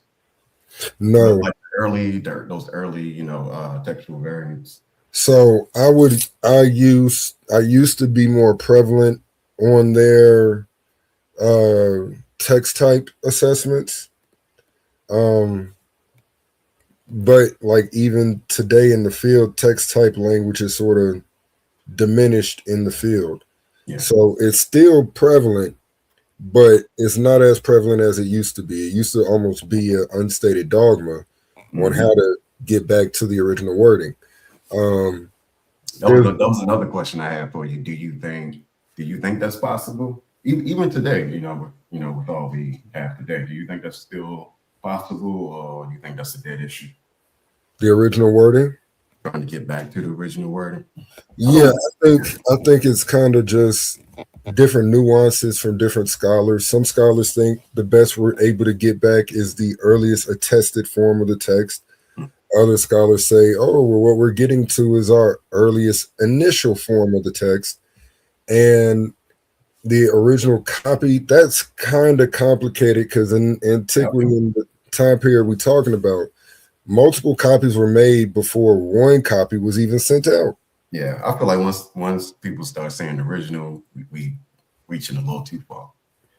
Because it just sounds like a very difficult task. And I think I don't know if it's most, I don't know what the consensus is, but from a good amount of scholars, I think most aren't really worried about trying to get back to an original, I guess, for lack of speaking. I mean, it kind of depends on their bias. It kind of depends on their lens as well. So Michael Holmes has written on textual macro or large scale stability and small scale fluidity between the manuscripts and their variants. Yeah. Right. And some of that information has been taken to be an indirect initial readings. Initial readings sort of being like an updated way of talking about the Ashkenaz or the original text, the original wording. So again, like the nuance, original living text, original wording, initial text, there are some foundational differences, but from my understanding, the university in Germany that the Alliance created, they're still seeking after the original wording, the original text. So the language has sort of changed slightly. The goal is still the same as it's traditionally been, finding and establishing the original language for these documents. Yeah, definitely interesting stuff, man. I'm a little beyond my scope here with New Testament, textual criticism, but yeah, it's definitely like interesting conversations being had. Definitely. But that was pretty much all I had for you, Court. You did. I'm gonna go back and check the rest of the presentation. I came in late, but now you had some wonderful resources there for everybody. I appreciate it. And if you want more resources, just hit me up. I can shoot some to you, but they're gonna have to debate. I cannot be aiding and abetting the barbarian ops at the moment. So you still cool people. Well, we can do it after. After. Yes, indeed. I'm gonna step back down, man. I appreciate you. Have a good night. Have a good night. See you tomorrow. Yes, indeed. Yes, indeed. All right. Let me see if I can scroll up in this chat in the comments, see if I missed a question. If anyone had a question I didn't see.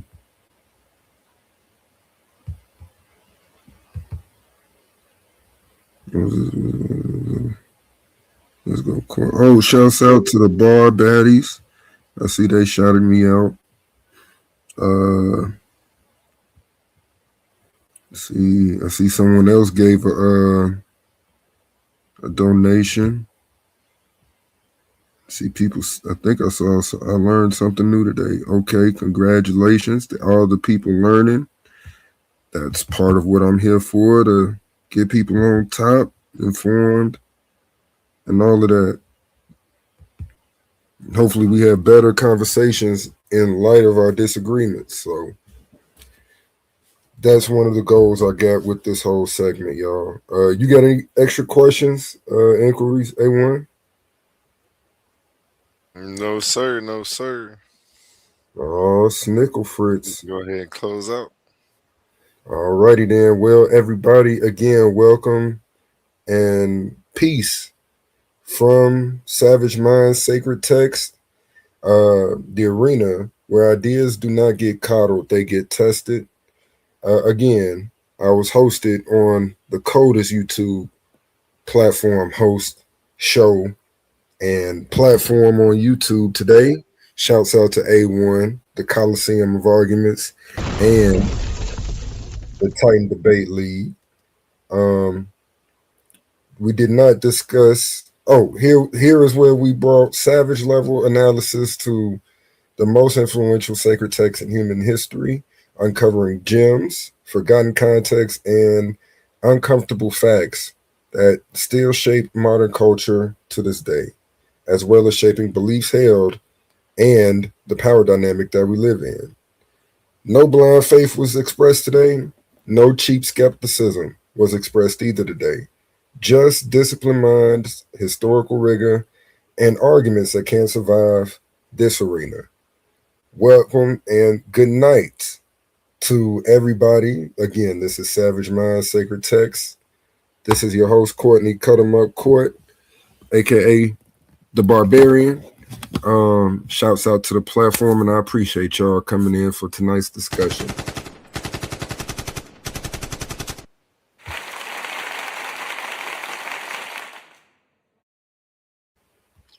You go ahead, take us out, show some more ads. Y'all better support the platform. Like, comment, share, and subscribe. Get people to come here. We can have good, engaging conversations. Peace to the chat. Yeah, good healthy build tonight. Good one. Yeah, I appreciate it, everybody. And again, I would love to have a conversation with y'all. We here for that. Go ahead and let us out, A1. This Sunday, 4 p.m., we have Welcome to Titans Debate League, presented by Coliseum of Arguments, where ideas don't just clash, they collide. In one corner, sharp as a blade and twice as deadly on the mic, the verbal assassin, Leandre Slim Reaper McBride, a master of logic, a hunter of weak arguments, and he's coming to carve this case wide open. And in the opposing corner, crowned in confidence, swinging with conviction, the fearless fire starter himself, King Naga. He doesn't back down, he doesn't fold, and he's ready to defend his stance at all costs. The question shaking the arena, was the killing of Alex Pretty justified? Morality versus law, emotion versus evidence, justice or just revenge? No scripts, no safety nets, just unfiltered debate warfare. This isn't a conversation, it's a showdown. Coliseum of Arguments, where only the strongest arguments survive. Are you not entertained?